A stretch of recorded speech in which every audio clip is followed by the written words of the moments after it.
जैसे ही free range मुर्गे का पंख धीरे धीरे जमीन पर गिरता गया, लू जियोंग ने बिना किसी उपकरण के तेज गति से जंगल में उड़ान भरी। उसके कपड़े में हवा चल रही थी और ऐसा लग रहा था कि वह कभी भी उड़ जाएगा। हर बार जब वह अपने पैर की अंगुली को एक पेड़ के तने पर रखता था तो उसकी शारीरिक प्रतिक्रिया बल की मदद से 30 से 40 मीटर आगे बढ़ जाती थी, जिससे उसे अद्वितीय गति मिलती थी। ये संप्रदाय के मुखिया का पवन कौशल नियंत्रण योग्य था और यह बहुत ही रहस्यमय और गहरा था। झांग हान लू जियोंग के पीछे रुका और उसने अपनी आंखों से देखा। एक सरल कदम रखा गया, झांग हान तुरंत 20 मीटर से अधिक आगे बढ़ गया, जमीन से 5 मीटर की दूरी पर रुक गया और लू जियोंग से 5 मीटर पीछे चलना शुरू कर दिया। हर कदम के साथ झांग हान 20 मीटर से अधिक आगे बढ़ सकता था, जैसे कि वह प्रकाश की किरण बन गया हो। अगर सिंगापुर के युवा मार्शल कलाकारों की प्रतिभा यहाँ मौजूद है तो वह हॉन्फिने से आश्चर्यचकित लगता है। अंतरिक्ष यात्रा। सुम्यू का जन्म पृथ्वी के जादू के प्रति आकर्षण के साथ हुआ था और वह कुछ अंतरिक्ष सहायता कौशल को समझ सका था। इसलिए हर कदम पर उड़ान भरने से उसे लंबी दूरी तक की दूरी मिलती है। लेकिन वह पानी पर ऐसे कौशल का उपयोग नहीं कर सके, हवा में तो दूर की बात है। हो सकता है कि सुम्यू ने अपनी प्रतिभा के कारण इस कौशल के केवल एक सिद्धांत को ही समझा हो, जबकि झांग हान ने वास्तव में अंतरिक्ष यात्रा के सिद्धांत में प्रबल उपलब्धि की थी, इसलिए वह इस कौशल का उपयोग किसी भी माध्यम से कर सकती थी था। बढ़ने के कुछ कदम आगे, झांग हान ने सामने पहाड़ की चोटी की ओर देखा और मुस्कुराया। 1 मिनट से भी कम समय के बाद लू जियोंग, जो हवा को नियंत्रित करने में अपनी पूरी ताकत लगा रहा था, पीछे मुड़कर देखने का अवसर ले लिया, फिर गर्व से मुस्कुराया और बड़ा बढ़ाया, अन्यथा ग्रैंड मास्टर झांग ताकत में सबसे अच्छा है, लेकिन जरूरी नहीं कि वह मेरे लिए सबसे अच्छा उड़ान कौशल हो। मैं हवा को नियंत्रित करने के कौशल के लगभग चरम पर पहुंच गया हूं, जो मुझे मार्शल आर्ट की दुनिया के 90% लोगों से तेजी से होने में सक्षम क्षमताएं देता है, जबकि केवल कुछ कुशल मार्शल कलाकार ही इस क्षेत्र में मेरे आगे निकल सकते हैं। मैं अपनी प्रतिष्ठा के लिए नहीं हूं। सभी मार्शल आर्ट की कुंजी है। जब तक मैं गति पकड़ सकता हूं और हवा को नियंत्रित करने के कौशल को पूरी तरह से समझ सकता हूं, मैं वास्तविक चरम पर पहुंच गया हूं और यहां तक कि ध्वनि की गति को भी पार कर सकता हूं। इसी तरह मैं एक ही मंच पर मार्शल आर्टिस्ट के बीच लगभग अजेय चर्चा में हूं। हाँ, संप्रदाय का मुखिया भी अभी चरम पर नहीं है। जब छोटी दुनिया का द्वार खुला तो मैं हवा को नियंत्रित करने के कौशल में पूरी तरह से हासिल कर लूंगा और उसे आश्चर्यचकित कर दूंगा। लू जियोंग ने गर्व से बुदबुदाते हुए कहा। उन्हें खुशी हो रही थी कि उन्होंने आज की प्रतियोगिता में मास्टर झांग को हरा दिया है। प्रसिद्ध ग्रैंड मास्टर झांग की ताकत के बारे में कोई संदेह नहीं था। यहाँ तक कि मोचेफेंग को परामर्श के माध्यम से लाभ दिया गया था और जीबुशुंग भी सामने नहीं आए, जो झांग हान की क्षमता के लिए पहुंच गए थे। केवल ऐसी प्रतिभाशाली प्रतिभा को हराकर ही लू जियोंग इतना खुश हो सकता था। आत्म मूल्यांकन के बाद लू जियोंग ने जल्द से जल्द पहाड़ की चोटी पर पहुंचने का इरादा रखते हुए हवा को नियंत्रित करने की पूरी कोशिश की। अगले 20 सेकंड के बाद लू जियोंग अपने फॉर्मयार्ड में पहुंचा।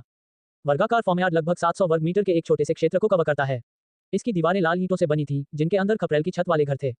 यार्ड में बिजली के तार ने इसे जंगल में बने अस्थायी निवास के विपरीत बना दिया। अंदर खपरेल की छत वाले 2 घर थे, एक लू जियोंग का निवास था और दूसरा लू गो के रहने के लिए था जब वह यहाँ आई थी। वह क्यों नहीं आया? दरवाजे के सामने खड़े होकर 30 सेकंड से अधिक समय तक इंतजार करने के बाद लू जियोंग को थोड़ा आश्चर्य हुआ। उसने अपनी दाढ़ी को छुआ, अपना सिर हिलाया और खुद से कहा, क्या ये सच है कि ग्रैंड मास्टर झांग केवल स्थितिगत युद्ध में ही अच्छे हैं, लेकिन उनकी गति वास्तव में धीमी है?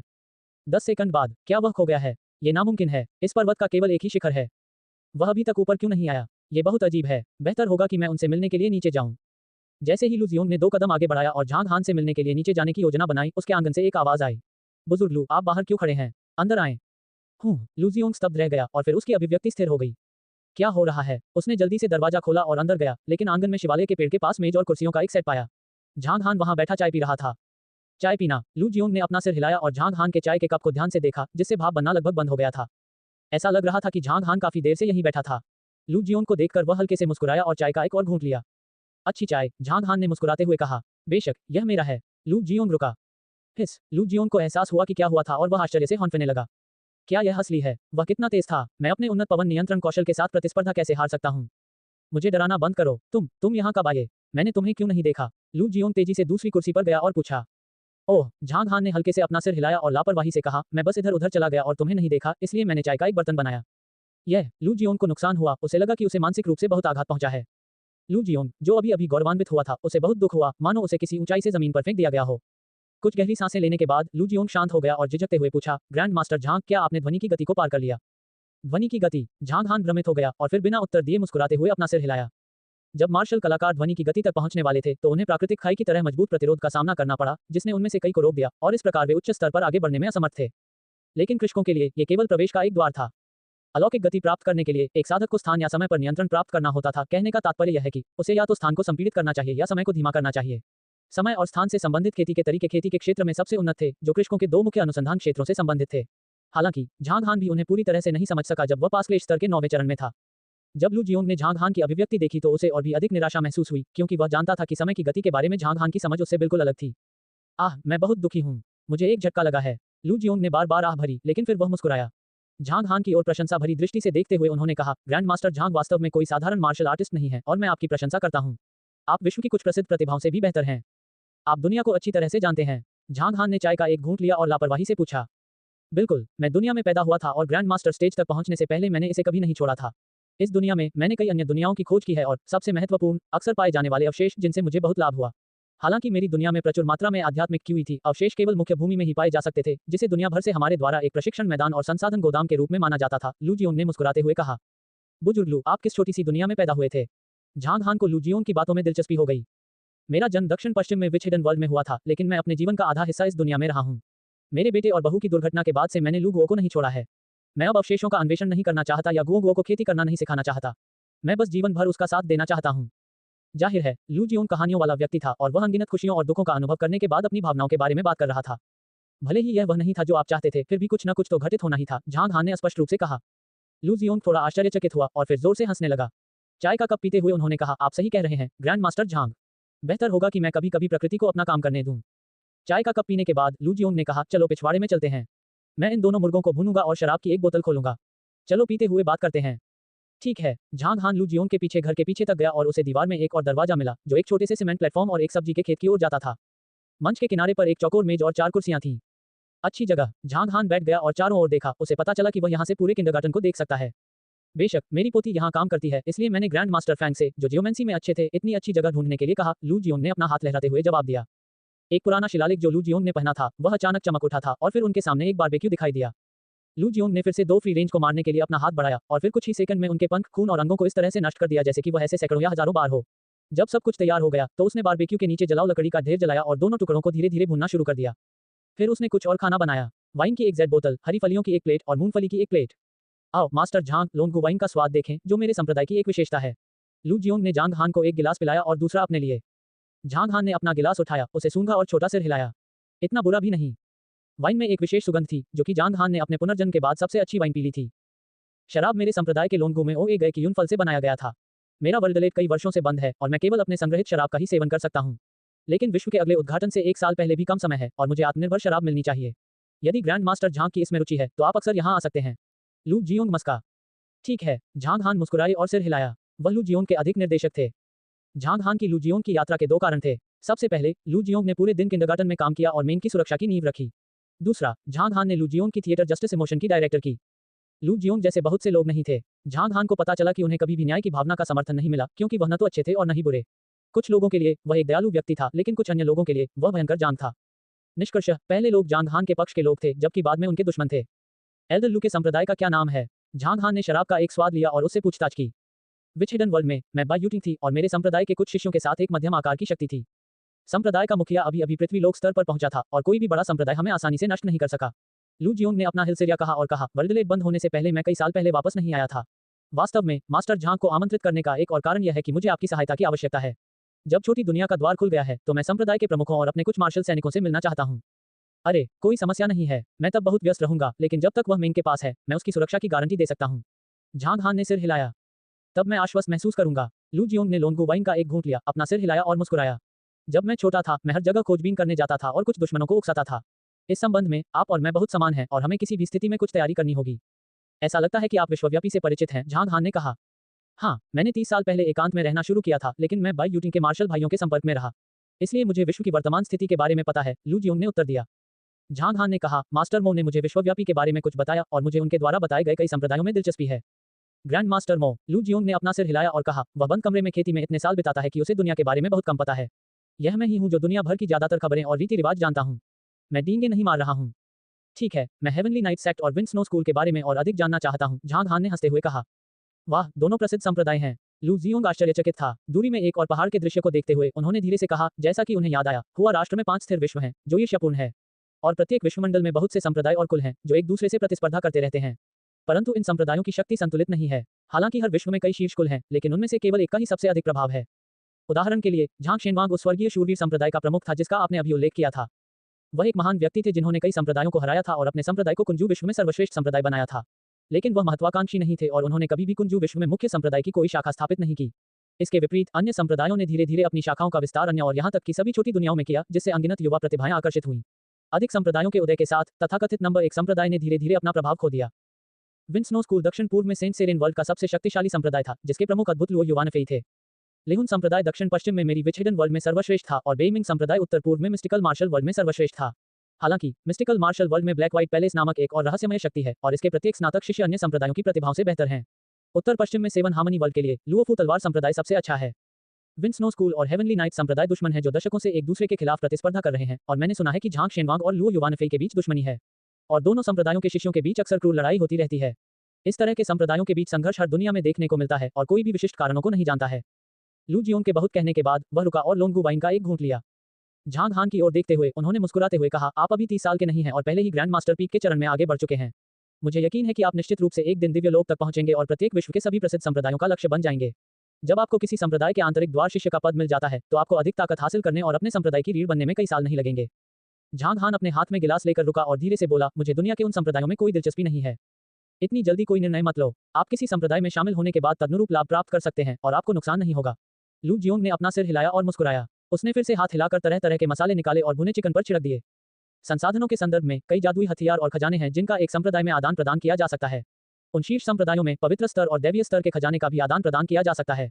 इसके अलावा लू जियोंग रुका और झिझका। फिर वह थोड़ा मुस्कुराया और कहा, दिव्य हथियार या दिव्य वस्तुएं सबसे शक्तिशाली नहीं हैं, क्योंकि ऐसा कहा जाता है कि अमरों की दुनिया होती है।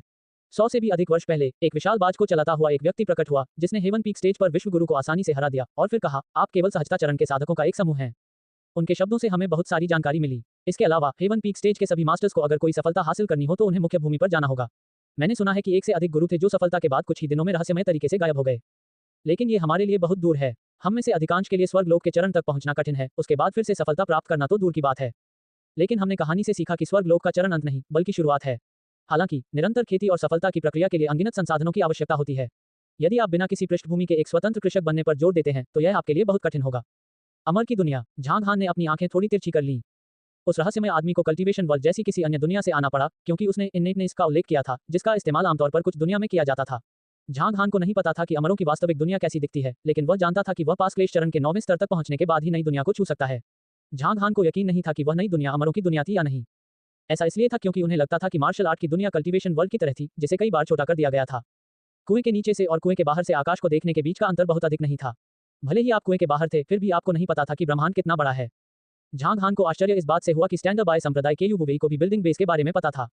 ऐसा लगता था जैसे वह भी बहुत सारे रहस्य जानता हो। वैसे क्या एल्डर लू झांग गुआंगयू को जानते हैं? झांग हान ने पूछा। झांग गुआंगयू, युद्ध के स्वामी। लू जियोंग स्तब्ध रह गया और उसने अपनी आंखों से झांग हान को ऊपर से नीचे तक देखना शुरू कर दिया। फिर उसने झिझकते हुए पूछा, ग्रैंड मास्टर झांग, आपने मुझसे heavenly night sect, win snow school और झांग गुआंगयू के बारे में पूछा।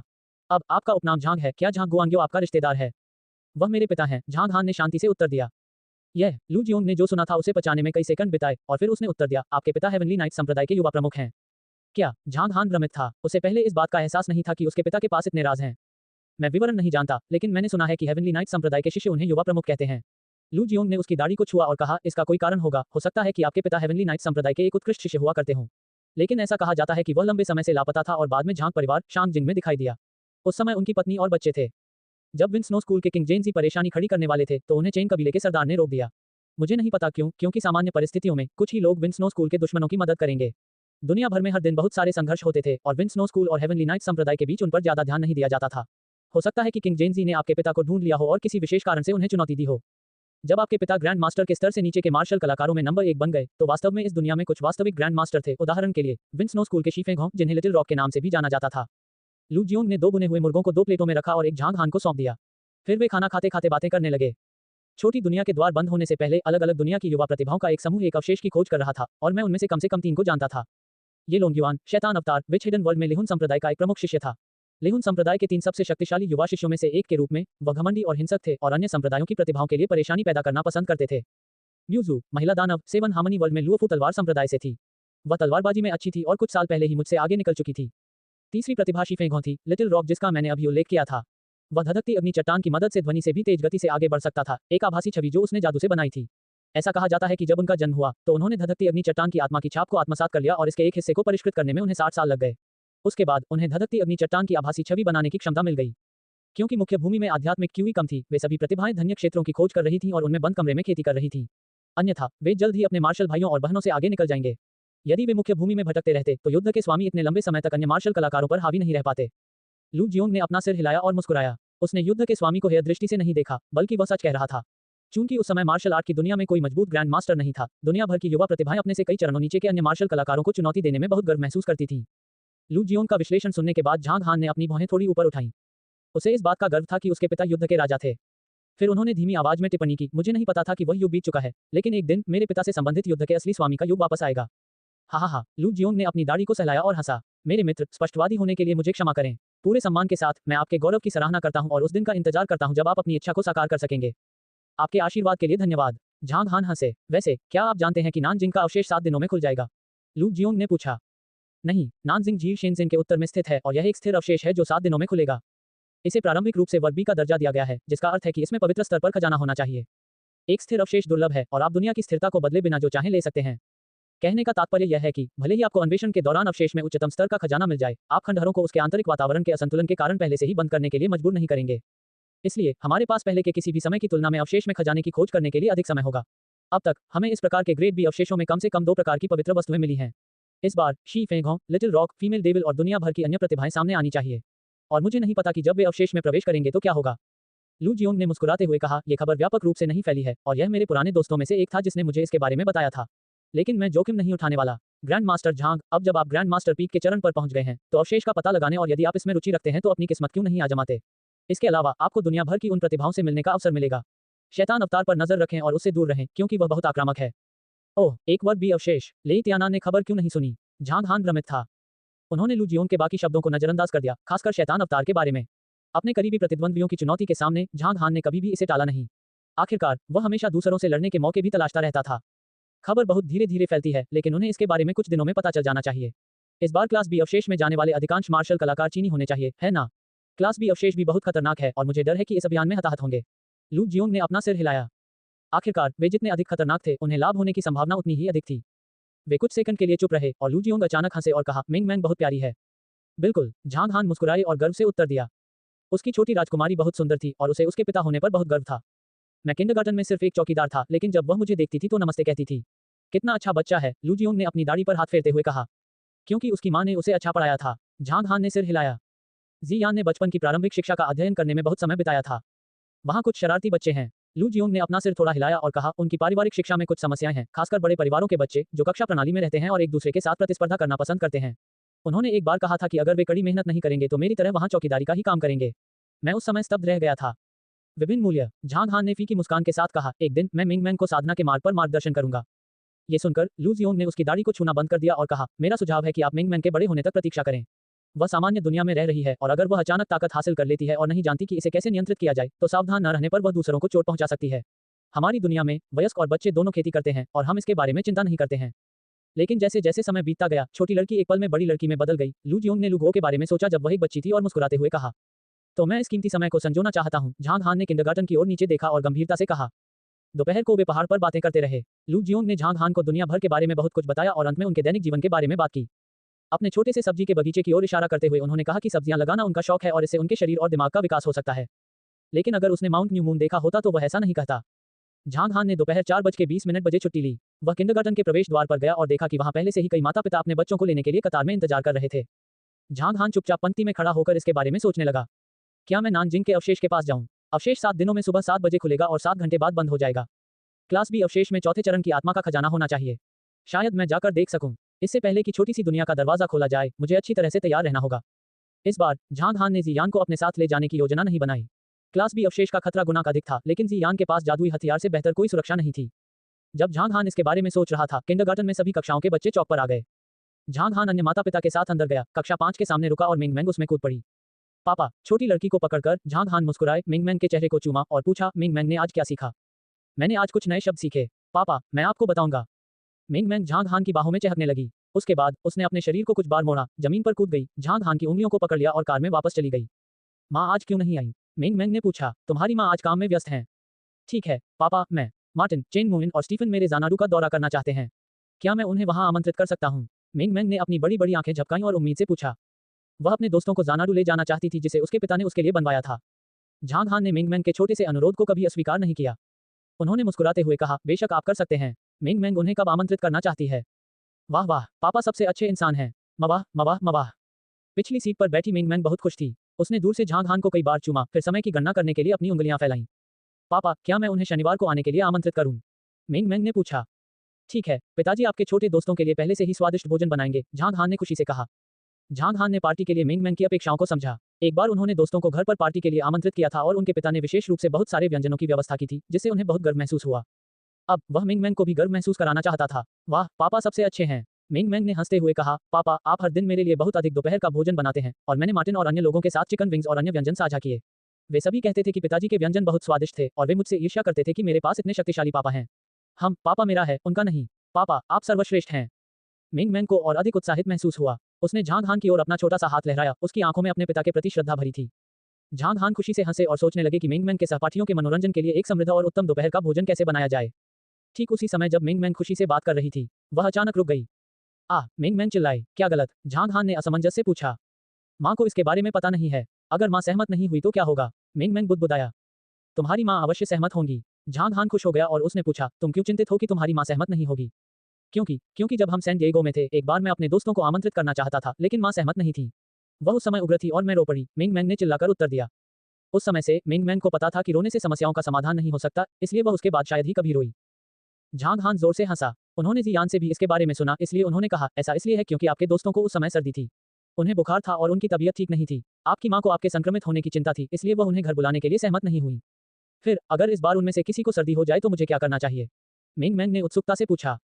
इस बार ठीक है क्योंकि मेंग मेंग संक्रमित नहीं होगी, झांग हान ने मुस्कुराते हुए कहा। मेंग मेंग को राहत मिली। वह पिछली सीट पर बातें करते और हंसते हुए खुश हो गई। मैं उन्हें रेस्तरां में खिलौनों के साथ खेलने के लिए ले जाऊंगा और फिर उन्हें बिग हेही, लिटिल हेही और डेजिन दिखाने के लिए अपने ज़ानाडू जाऊंगा। मैं चाहता हूं कि बिग हेही उनके साथ बस एक बार थ्रोइंग हाई खेलें, अन्यथा बिग हेही नाराज हो जाएंगे।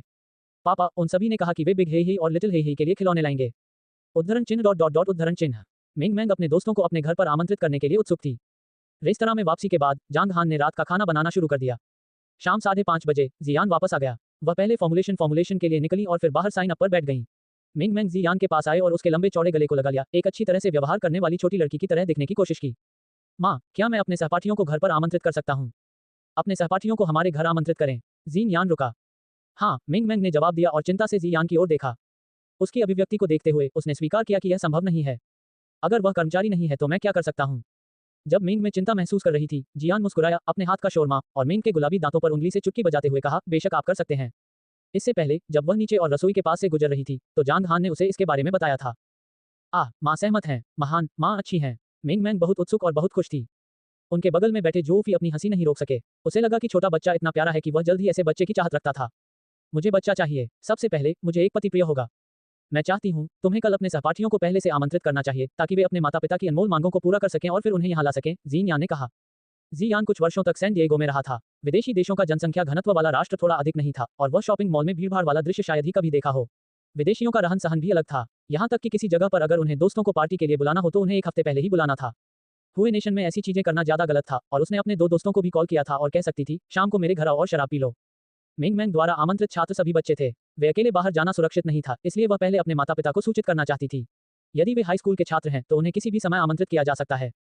ठीक है, मैं स्टीफन, मार्टिन, म्यून और लिहान को कल बताऊंगा, मेंग ने नामांकित से उत्तर दिया। मेंग मेंग ने किंडरगार्टन के जीवन को अपना लिया था और कई दोस्त बनाए थे। रात के खाने के बाद झांग हान और जियान मेंग मेंग को थोड़ी देर के लिए सड़क पर टहलने के लिए ले जाया गया। रात 10:30 बजे मेंग मेंग झांग हान के पास लेटी एक कहानी सुन रही थी और धीरे धीरे सो रही थी। क्या हथियार अब भी शनिवार को काम करना चाहेंगे? झांग हान ने धीमी आवाज में पूछा। ऐसा लगता है कि मैं एक व्यावसायिक यात्रा पर जा रहा हूँ। शुक्रवार को मैं एक टीवी श्रृंखला के प्रचार कार्यक्रम में भाग लेने के लिए मुख्य भूमि पर अनफूडुमेट न्यू डेमोक्रेटिक थीम गीत गा और फिर श्रृंखला के अभिनेता के साथ कुछ बातचीत करूंगा। मैं शनिवार रात तक घर नहीं जा सकता, इसलिए मुझे डर है कि मैं मेंग की पार्टी में शामिल नहीं हो पाऊंगा, जी यान ने उत्तर दिया। अच्छा ऐसा है, मैं खुद उनका मनोरंजन करूंगा। वैसे एक हफ्ते में मैं कुछ दिनों के लिए बाहर जाऊंगा, झांग हान ने कहा। बाहर जाना? आप कहाँ जाएंगे? जी यान ने अचानक अपना सिर उठाया, अपनी खूबसूरत बड़ी आंखें झपकाईं और उत्सुकता से झांग हान की ओर देखा। झांग हान अक्सर बाहर नहीं जाते थे। उसे मेंग मेंग की देखभाल करना और घर पर उसके साथ खेलना पसंद था। जी यान अपने परिवार की जीवन शैली की आदी हो चुकी थी। हर बार जब वह किसी व्यावसायिक यात्रा पर जाती थी तो उसे घर पर पिता और बेटी के बारे में चिंता करने की जरूरत नहीं होती थी। इसलिए आज ये खबर सुनकर वो थोड़ी हैरान हो गई। मैं कुछ खजाना पाने के लिए एक अवशेष के पास जा रहा हूँ, झांग हान ने उत्तर दिया। अवशेष? ये किस स्तर का है? जी यान ने पूछा। ठीक है, झांग हान ने इसके बारे में सोचा और फिर मुस्कुराते हुए उत्तर दिया, कक्षा बी। कक्षा बी? क्या यह उच्च स्तर नहीं है? क्या ये खतरनाक होगा? मुझे तुम्हारी चिंता होगी। हाँ, झांग हान ने हंसते हुए जियान की गर्दन को छुआ और फुसफुसाया, चिंता मत करो, यह मेरे लिए खतरनाक नहीं है। क्या आप अकेले जा रहे हैं? क्या आप चाहते हैं कि एल्डर वांग और अन्य लोग आपके साथ आएं? वे अच्छे मददगार हैं, जियान ने सोचा और कहा। उन्हें परेशान मत करो। झांग हान ने अपना सिर थोड़ा हिलाया और कहा, अवशेष शेनज़ेन के उत्तर में है, ज्यादा दूर नहीं। मैं सुबह 5 बजे निकल जाऊंगा और दोपहर लगभग 4 बजे वापस आऊंगा। हालांकि वैंग्स उसका अनुसरण कर सकते थे और क्लास बी के अवशेषों का पता लगा सकते थे, ताकत के मामले में उनमें से केवल वैंग झानपेंग ही थोड़ा अधिक शक्तिशाली थे, जो अभी तक ग्रैंड मास्टर लेट स्टेज तक नहीं पहुंचे थे। जहां तक वांग झानजोंग और वांग झानजोंग की बात है, उनकी ताकत अवशेषों का पता लगाने के लिए पर्याप्त नहीं थी। इस बार उनका सामना छोटी दुनिया की कुछ प्रतिभाओं से होगा। झांग हान को नहीं पता था कि प्रतिभाएं कैसी दिखती हैं, लेकिन वे ये लोंग्युआन, शैतान अवतार और विच हिडन वर्ल्ड के शीर्ष संप्रदाय लिहुन संप्रदाय के मुख्य शिष्य थे। शीफेंगों, लिटिल रॉक और विंड स्नो स्कूल के प्रतिभाशाली व्यक्ति और म्यूजू महिला दानव लुओफू तलवार संप्रदाय की प्रतिभा। वे सभी प्रतिस्पर्धी मार्शल कलाकार थे और झांग हान ने लू जियोंग से सुना था कि वे कई साल पहले ग्रैंड मास्टर पीक के मंच पर पहुंच गए थे। खंडहरों की खोज करने वाली टीम की पूरी ताकत बहुत अधिक थी। 3 प्रतिभाओं के अलावा विभिन्न संप्रदायों के अन्य उत्कृष्ट शिष्य भी थे। भले ही ये योद्धा भयंकर हों, उन्हें खतरनाक वर्ग भी अवशेषों में सावधान रहना होगा, क्योंकि कोई नहीं जानता था कि उनमें क्या था। झांग हान ने जी यान से आधे घंटे तक बात की और उसे आश्वासन दिया कि वह सुरक्षित और स्वस्थ घर लौट आएगा। जी यान को थोड़ी राहत मिली और वह झांग हान की बाहों में सो गया। रात चुपचाप कट गई। अगले दिन झांग हान मिंग मैन को किंडरगार्टन ले जाने के बाद कंपनी में लौट आया। 9वीं मंजिल पर ज़िकियांग के कमरे में झाओ फैंग, जू योंग, आहू, लियू क्विंगफेंग, ज़िकियांग और उनकी पत्नी जी यान और जोफी उसका इंतजार कर रहे थे। हान, तो तुम आ गए। झांग हान के घर में प्रवेश करने के बाद ज़िकियांग ने मुस्कुराते हुए कहा, मैं इस बार कुछ दिनों के लिए बाहर जा रहा हूँ और उसके बाद मुझे अच्छा आराम मिलेगा। जब मैं वापस आऊंगा तो तुम्हारे साथ खेलना जारी रखूंगा। आह, ठीक है, मैं हमेशा अपने ससुर का इंतजार कर रही हूँ। झांग हान ने मुस्कुराते हुए सिर हिलाया, ये जानकर कि उसके ससुर को वास्तव में गो खेलना पसंद है। उन्होंने कुछ देर सोचा और कहा, मैं इन दिनों रणनीति का ध्यानपूर्वक अध्ययन करूंगा। जब मेरे ससुर वापस आएंगे तो मैं गेम जीत सकती हूँ। आह, हान, तुम गेम जीतने के लिए बहुत छोटे हो। चूंकि अनुभवी लोग रंगरूटों से अधिक सक्षम होते हैं, मेरा शतरंज कौशल उतना कोमल नहीं है जितना लगता है। मुझे चालें बदलना पसंद है और मैं मजाक नहीं कर रहा हूँ। जी कियांग करा उठा। जी यान लगभग जोर से हंसने लगा। वह अपने पिता से कहना चाहती थी कि वह इतना घमंडी न हो, क्योंकि वह झांग हान ही था जिसने जानबूझकर उसे वे गेम जीतने दिए थे। झांग हान, लियू क्विंगफेंग ने मुस्कुराते हुए कहा, मुझे आपकी मदद की जरूरत है। लियू क्विंगफेंग हमेशा उन्हें सामाजिक अवसरों पर मिस्टर झांग और निजी अवसरों पर झांग हान कहते थे, जो उन्हें झांग हान के करीब लाता था। झांग हान लगभग लियू क्विंगफेंग को अपना दोस्त मानता था, इसलिए उसने बिना किसी हिचकिचाहट के उत्तर दिया, क्या बात है। ठीक है, मुझे हाल ही में एक सहयोग परियोजना में कुछ समस्याएं हुई, जिसके कारण मैं जापान में एक हत्यारे संगठन का निशाना बन गया। मैं उनसे नहीं डरता, लेकिन मुझे लिन हाई शहर के एक विश्वविद्यालय में पढ़ने वाली अपनी बेटी की चिंता है। इसलिए मैंने झाओ फैंग के साथ इस पर चर्चा की और चाहता था कि सुरक्षा समूह उसकी सुरक्षा करे। ये सुरक्षा कंपनी का पहला व्यवसाय होना चाहिए, है ना। सबसे पहले उन्होंने जिस अंगरक्षक की व्यवस्था की थी वह लिहुआ थी, लेकिन वह एक पीक स्ट्रेंथ मार्शल आर्टिस्ट है और हत्या संगठन के अधिकांश सदस्य उसके समान स्तर के हैं। इसलिए मैं चाहता हूं कि आहू या कोई और मेरी बेटी की रक्षा करे। लियू किंगफेंग ने झांग हान को अपनी योजना बताई। मैं देख रहा हूं, इस बार यह मुफ्त है, बस उन्हें जाने दो। झांग हान ने अपना सिर हिलाया, आहू और जू योंग की ओर देखा और कहा, कौन जाना चाहेगा। ठीक है। आहू, जू योंग और एल्डर मिंग ने एक दूसरे को देखा। मैं जाऊंगा, आहू ने मुस्कुराते हुए कहा, मैं 2 साल तक लिन हाई शहर में रहा हूं। जू योंग को सुरक्षा कंपनी के दैनिक मामलों की व्यवस्था करनी चाहिए।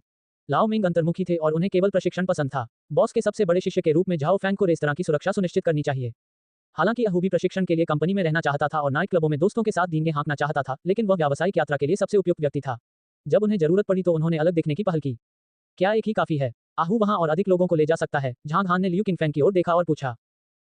बस काफी है। लियू किंगफेंग ने खुशी से अपने हाथ लहराए। मैंने अपनी बेटी की सुरक्षा के लिए बहुत सारे सुरक्षा गार्डों को ऊंची कीमत पर काम पर रखा है, जिनमें मार्शल आर्टिस्ट और पेशेवर भी शामिल हैं। अब हम केवल एक विशेषज्ञ हैं। आहू के साथ हत्यारे संगठनों से निपटने के लिए यह पर्याप्त है। ठीक है। झांग हान ने सिर हिलाया। आहू, लियू क्विंगफेंग खड़े हुए, एक पल के लिए झिझके और जियो लिंग को इशारा किया। जियो लिंग ने अपने बटुए से एक गोल्डन बैंक कार्ड निकाला। लियू क्विंगफेंग ने कार्ड लिया, उसे आहू को दिया और कहा, धन्यवाद। इस कार्ड पर 10 मिलियन है। जब आप इसका उपयोग कर लें तो आप घर के नौकर को बता सकते हैं और वह इसमें पैसे ट्रांसफर कर देगा।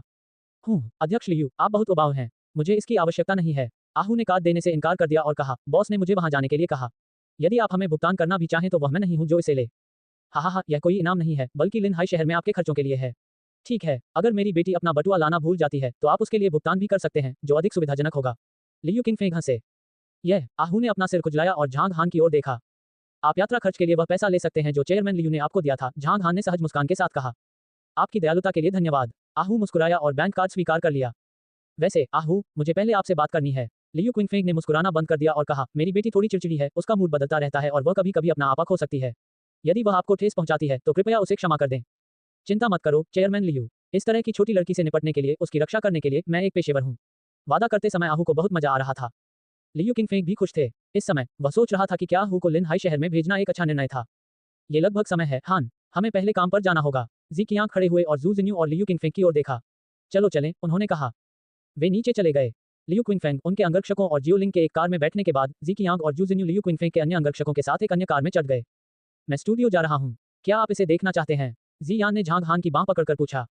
चल दर, झांग हान ने सिर हिलाया। 12वीं मंजिल पर स्टूडियो में प्रवेश करने के बाद झांग हान चुपचाप एक तरफ बैठ गया और जी यान का गायन सुनने लगा। सुबह 11 बजे झांग हान खाना पकाने के लिए रेस्तरां में वापस गया। मिंग मैंग को खाना भेजने के बाद वह फिर से कंपनी में गया। 12:30 बजे वह जियान और जोफी के साथ कंपनी के रेस्तरां में गए। बार की ऊपरी मंजिल पर स्थित रेस्तरां में एक बड़ा क्षेत्र था जिसे गैर सदस्य क्षेत्र और सदस्य क्षेत्र में विभाजित किया गया था। सदस्य क्षेत्र तक पहुंचने के लिए रेस्तरां के किनारे एक मार्ग था। रेस्तरां में सीटों को स्क्रीन से अलग किया गया था और आसपास की सजावट मुख्य रूप से हरे रंग में थी, जो ताज़ा थी। सामान्य खाने वालों के क्षेत्र में 2, 4 और 6 लोगों के लिए चौकोर मेजें थीं। इस क्षेत्र में मेजों और कुर्सियों को भी कुछ सजावट से अलग किया गया था। हालांकि यह सदस्य क्षेत्र जितना शानदार नहीं था, फिर भी यह उच्च श्रेणी के रेस्तरां के मानकों को पूरा करता था। ये जानकर कि झांग हान आज रेस्तरां में आया था, वांग लोंग अपना खाना पकाने का कौशल दिखाने जा रहा था। उसने सावधानीपूर्वक कुछ ऐसे व्यंजन बनाए जो झांग हान अक्सर नहीं पकाते थे। आधे घंटे बाद ट्रे लेकर कई वेटर वांग लोंग से लेकर झांग हान और जियान तक गए। श्री झांग, मिस जी, वांग लोंग ने विनम्रता से मुस्कुराते हुए कहा। कुरकुरा सेब, मोती टोफू, ब्राउन सॉस में ब्रेज्ड मछली की हड्डी, सॉस फिलेट, कीमा बनाया हुआ सुअर का मांस से भरा अंडा रोल, 8 खजाना, बतख और मटर के आटे का केक। जहां तक मुख्य भोजन की बात है, मैंने सुअर के मांस की स्टफिंग के साथ मछली के गोले बनाए। कच्चा माल ताई लेग ब्लैक स्वाइन का मांस है, जिसका स्वाद स्वादिष्ट और मधुर होता है। धन्यवाद, जियान ने मुस्कुराते हुए कहा। झांग हान ने भी मुस्कुराते हुए सिर हिलाया, क्योंकि वांग लोंग खाना पकाने में वास्तव में अच्छा था और प्रत्येक व्यंजन को झांग हान और जियान को दृश्य आनंद देने के लिए सावधानीपूर्वक डिजाइन किया गया था। वास्तव में झांग हान घर पर खाना पकाने में अच्छा था और वास्तविक व्यंजनों के बारे में ज्यादा नहीं जानता था, लेकिन उसकी विशेष सामग्री वास्तव में अच्छी थी। कभी कभी खाना पकाने से पहले झांग हान पहले इंटरनेट पर व्यंजनों की खोज करता था, लेकिन झांग हान खाने का शौकीन था और वांग लोंग इस मामले में उसकी बराबरी नहीं कर सकता था। आखिरकार झांग हान 500 वर्षों तक कल्टीवेशन वर्ल्ड में रहा था और ऐसा कोई भोजन नहीं था जिसे उसने चखा न हो। अगले दिन हांगकांग से एक उड़ान धीरे धीरे लिनहाई शहर के पुडोंग हवाई अड्डे पर उतरी। हवाई अड्डे का क्षेत्रफल बहुत बड़ा था और लोग आते जाते रहते थे। एक आदमी जो लगभग 1.8 मीटर लंबा और सुगठित था, कैजुअल पैंट, काली छोटी आस्तीन और एक पतला कोट पहने हुए था। दाएं बाएं देखते हुए वह बुदबुदाया, ठीक है, कुछ साल पहले की तुलना में यहाँ ज्यादा बदलाव नहीं हुआ है। अचानक लाल लो कट हॉल्टर ड्रेस और ऊंची एड़ी पहने एक लंबे बालों वाली लड़की उसके पास से गुजरी। उसकी लंबी टांगें बहुत आकर्षक थीं। अच्छा आकार, अरे सुंदरी, मेट्रो कहाँ है? वह आदमी तेजी से लड़की के पीछे चला गया। लड़की रुकी और भौहें सिकोड़कर आहू की ओर देखने लगी। मैं पहले कभी मेट्रो में नहीं गया, मुझे कैसे पता चलेगा कि सबवे स्टेशन कहाँ है? सड़क चिन्हों को स्वयं देखें। सुंदरी, तुम्हारा आकार अच्छा है। उस आदमी ने लड़की को ऊपर से नीचे तक देखा और आखिरकार उसकी नजर लड़की की छाती पर टिक गई। वह जानना चाहता था कि अगर इस स्कर्ट की नेकलाइन नीचे होगी तो उसे किस तरह की छवि दिखेगी। इतनी सेक्सी लड़की असामान्य थी। तुम बेशर्म गुंडे, आप जीवन भर मेट्रो से यात्रा करने के लिए अभिशप्त हैं। लड़की का मूड खराब लग रहा था। उसने आहू को घूरकर देखा और तेजी से जाने के लिए मुड़ी। तुमने ऐसे कपड़े क्यों पहने हैं? क्या इसकी सराहना करना हम पुरुषों का काम नहीं है?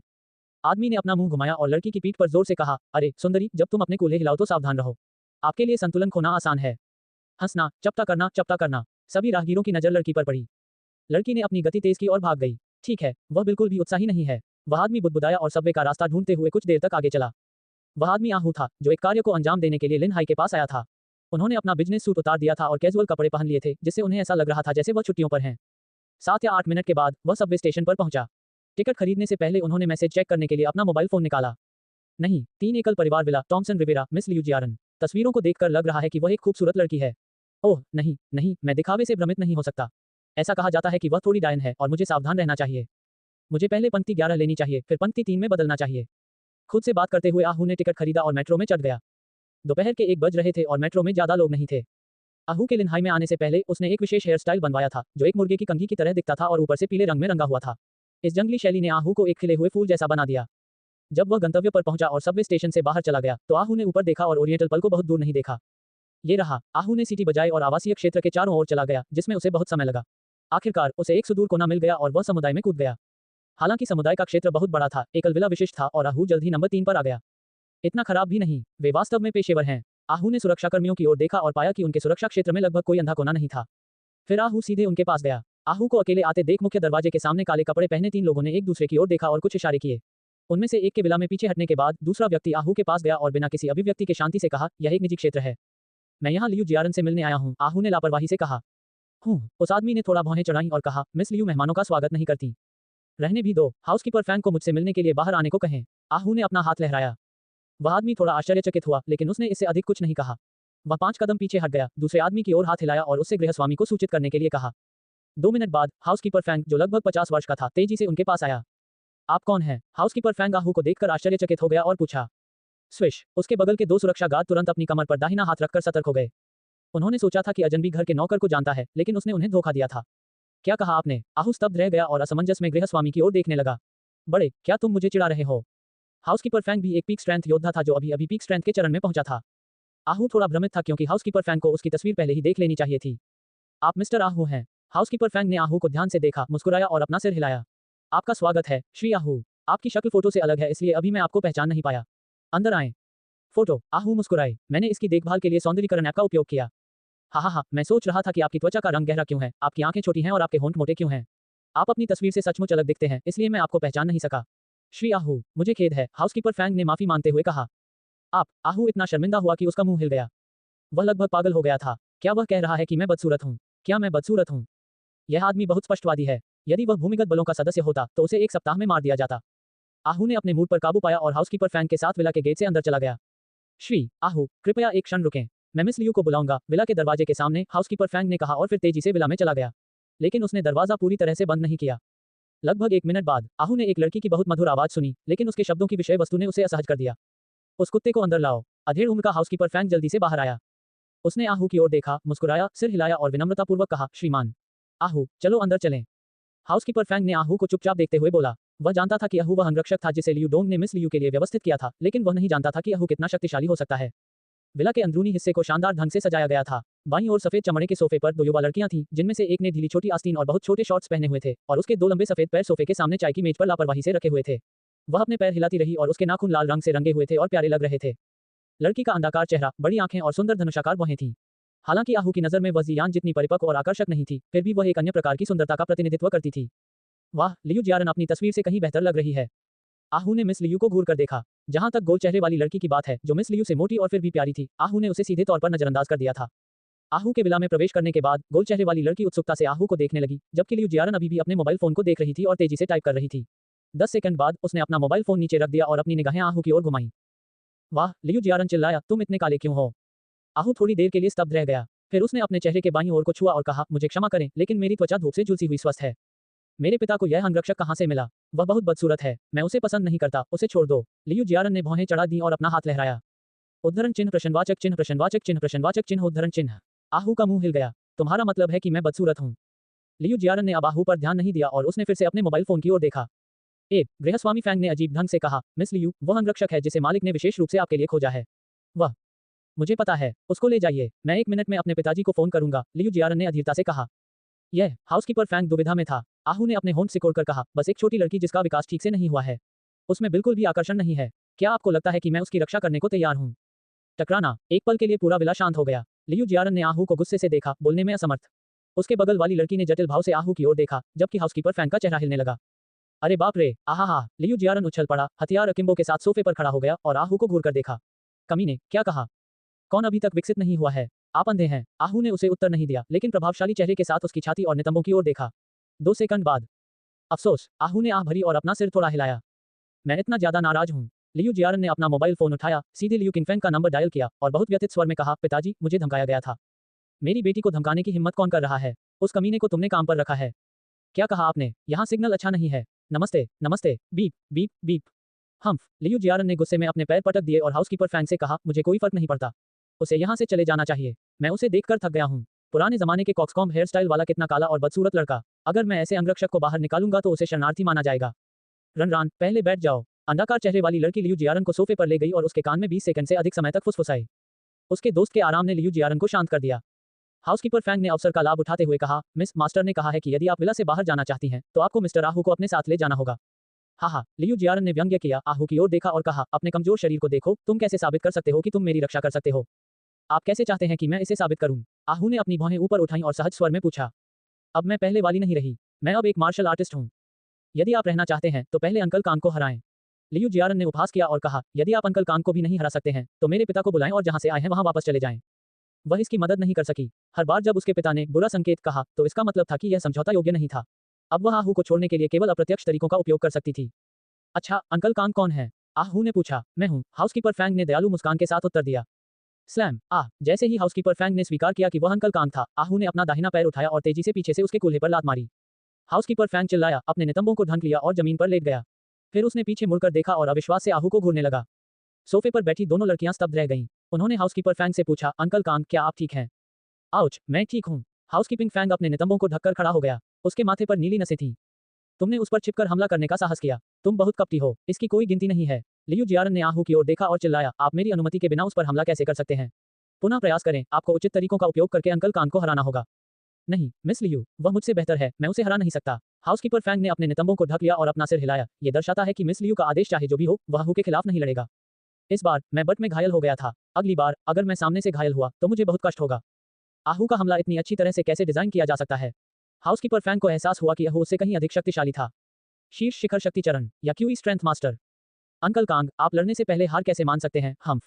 लियू जियारन ने निराशा से कहा, मैं अपने कपड़े बदलने जा रहा हूं। इसके साथ ही लियू जियारन उठ खड़ा हुआ और दूसरी मंजिल पर चला गया। नमस्कार छोटे अंगरक्षक, मैं जुआन एक्सुआन हूं। अंडाकार चेहरे वाली लड़की ने आहू की ओर हाथ हिलाया और फिर उसे अजीब तरीके से देखा। Oh hello. आहू ने उसकी ओर देखा, यह महसूस करते हुए कि यह छोटी लड़की अधिक भयानक थी। हालांकि वह एक अच्छे स्वभाव की लग रही थी, उसने लियू जियारन के कान में बहुत सारे पेचीदा विचार फुसफुसाए थे। ये सोचकर आहू सतर्क रहने से खुद को नहीं रोक सका। ये छोटी लड़की क्या करना चाहती है? नेवला मुर्गी को सम्मान देने जाता है, अच्छे इरादों से नहीं। श्री आहू, यहीं आराम करो, मैं आपके लिए औपचारिकताओं और अन्य चीजों की व्यवस्था करूंगा, हाउसकीपर फैंग ने कहा और फिर जुआन एक्सुआन की ओर देखा। मिस हुआन, मैं पहले निकलूंगा। ठीक है, जुआन एक्सुआन ने मुस्कुराते हुए उत्तर दिया। जब हाउसकीपर फैंग आहू के पास से गुजरा तो उसने युवक की ओर देखा और उसे चेतावनी देने वाला था, लेकिन उन्होंने अपने नितंबों में दर्द महसूस किया और अंत में कुछ नहीं कहा। मुझे उसे क्यों चेतावनी देनी चाहिए? यह असंभव है। उसे दो छोटे शैतानों की चाल से निपटने दो। हाउसकीपर फैंग खुशी से बाहर चला गया।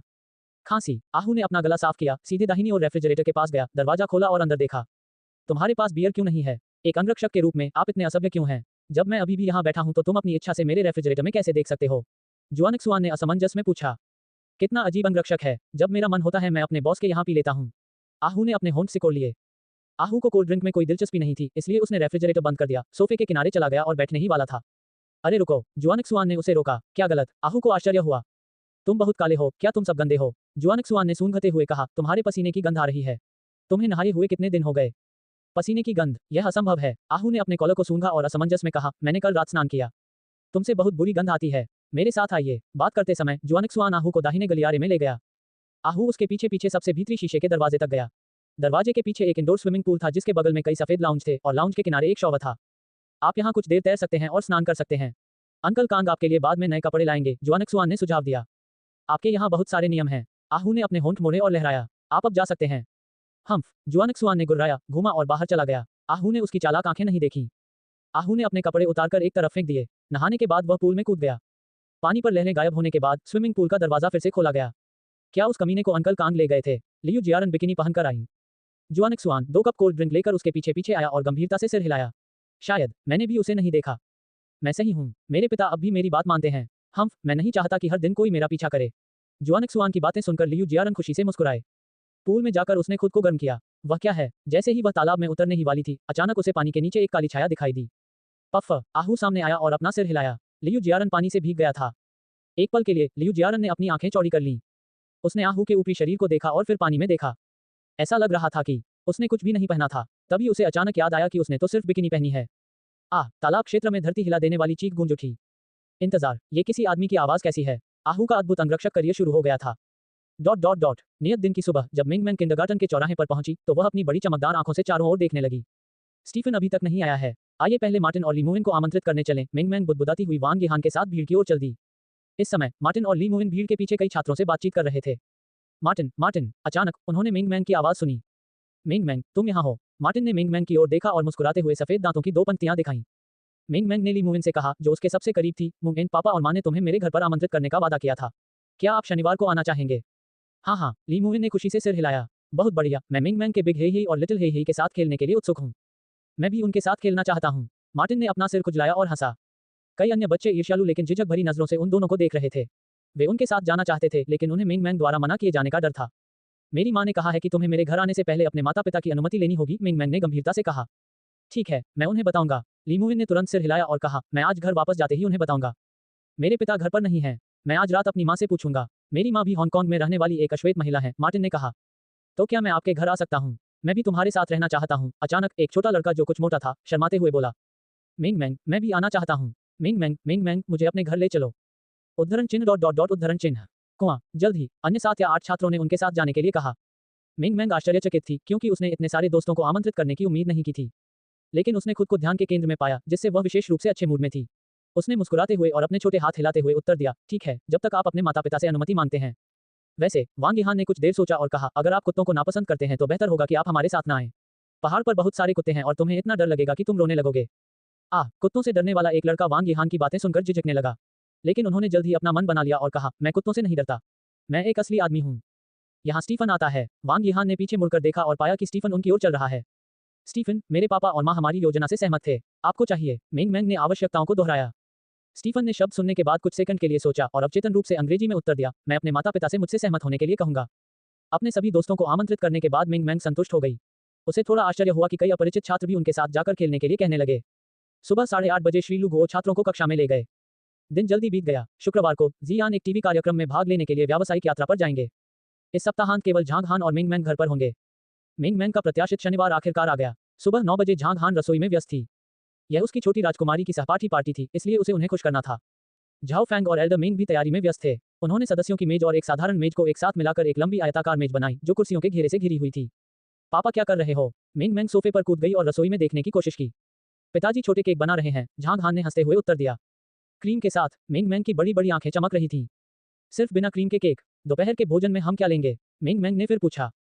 आपको आज का दोपहर का भोजन पसंद आएगा। हमारे पास भुना हुआ बत्तख, भुना हुआ चिकन पंख, सब्जी के गोले, उबला हुआ चिपचिपा मक्का, भुना हुआ शकरकंद, ब्रेज़ लोच, लोहान झींगे, कुछ सूप पकौड़ी हैं। बहुत खूब। मेंग मैंग आश्चर्यचकित थी और खिलखिला रही थी। इतनी अनेक चीजें, जब वे इतने सारे व्यंजन देखेंगे तो निश्चित रूप से खुश होंगे। मेरे पापा सबसे महान हैं।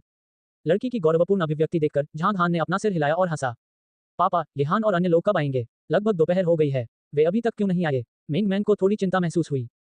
जैसे ही झांग हान ने सभी प्रकार की सामग्रियां तैयार की, उन्होंने उत्तर दिया, वे 11 बजे से पहले नहीं आ सकते। येहान पहले आएगा। इस बार पार्टी में 7 छात्र आएंगे। उनके माता पिता ने पार्टी का स्थान जानने के लिए पहले ही झांग हान को फोन किया और अपॉइंटमेंट लिया। उनमें से अधिकांश लगभग 11 बजे पहुंचेंगे। अच्छा, यहाँ येहान आता है। जब मेंग मैंग कुछ कहने ही वाली थी, उसने वांग येहान को रेस्तरां की ओर भागते हुए देखा। जल्दी से सोफे से कूदते हुए मेंग मैंग ने अपने जूते पहने और अपने दोस्त का स्वागत करने के लिए बाहर निकली। मेंग मैंग, मैं आ रही हूँ। आप इतने लेट क्यों हैं? मैं आपका इंतजार कर रहा हूँ और चिंतित महसूस कर रहा हूँ। दोनों छोटी लड़कियां हाथ में हाथ डाले सोफे की ओर दौड़ीं और दो खुश पक्षियों की तरह बातें करने लगीं। मेंग मैंग की खुश और उत्साहित उपस्थिति देखकर झांग हान मुस्कुराया।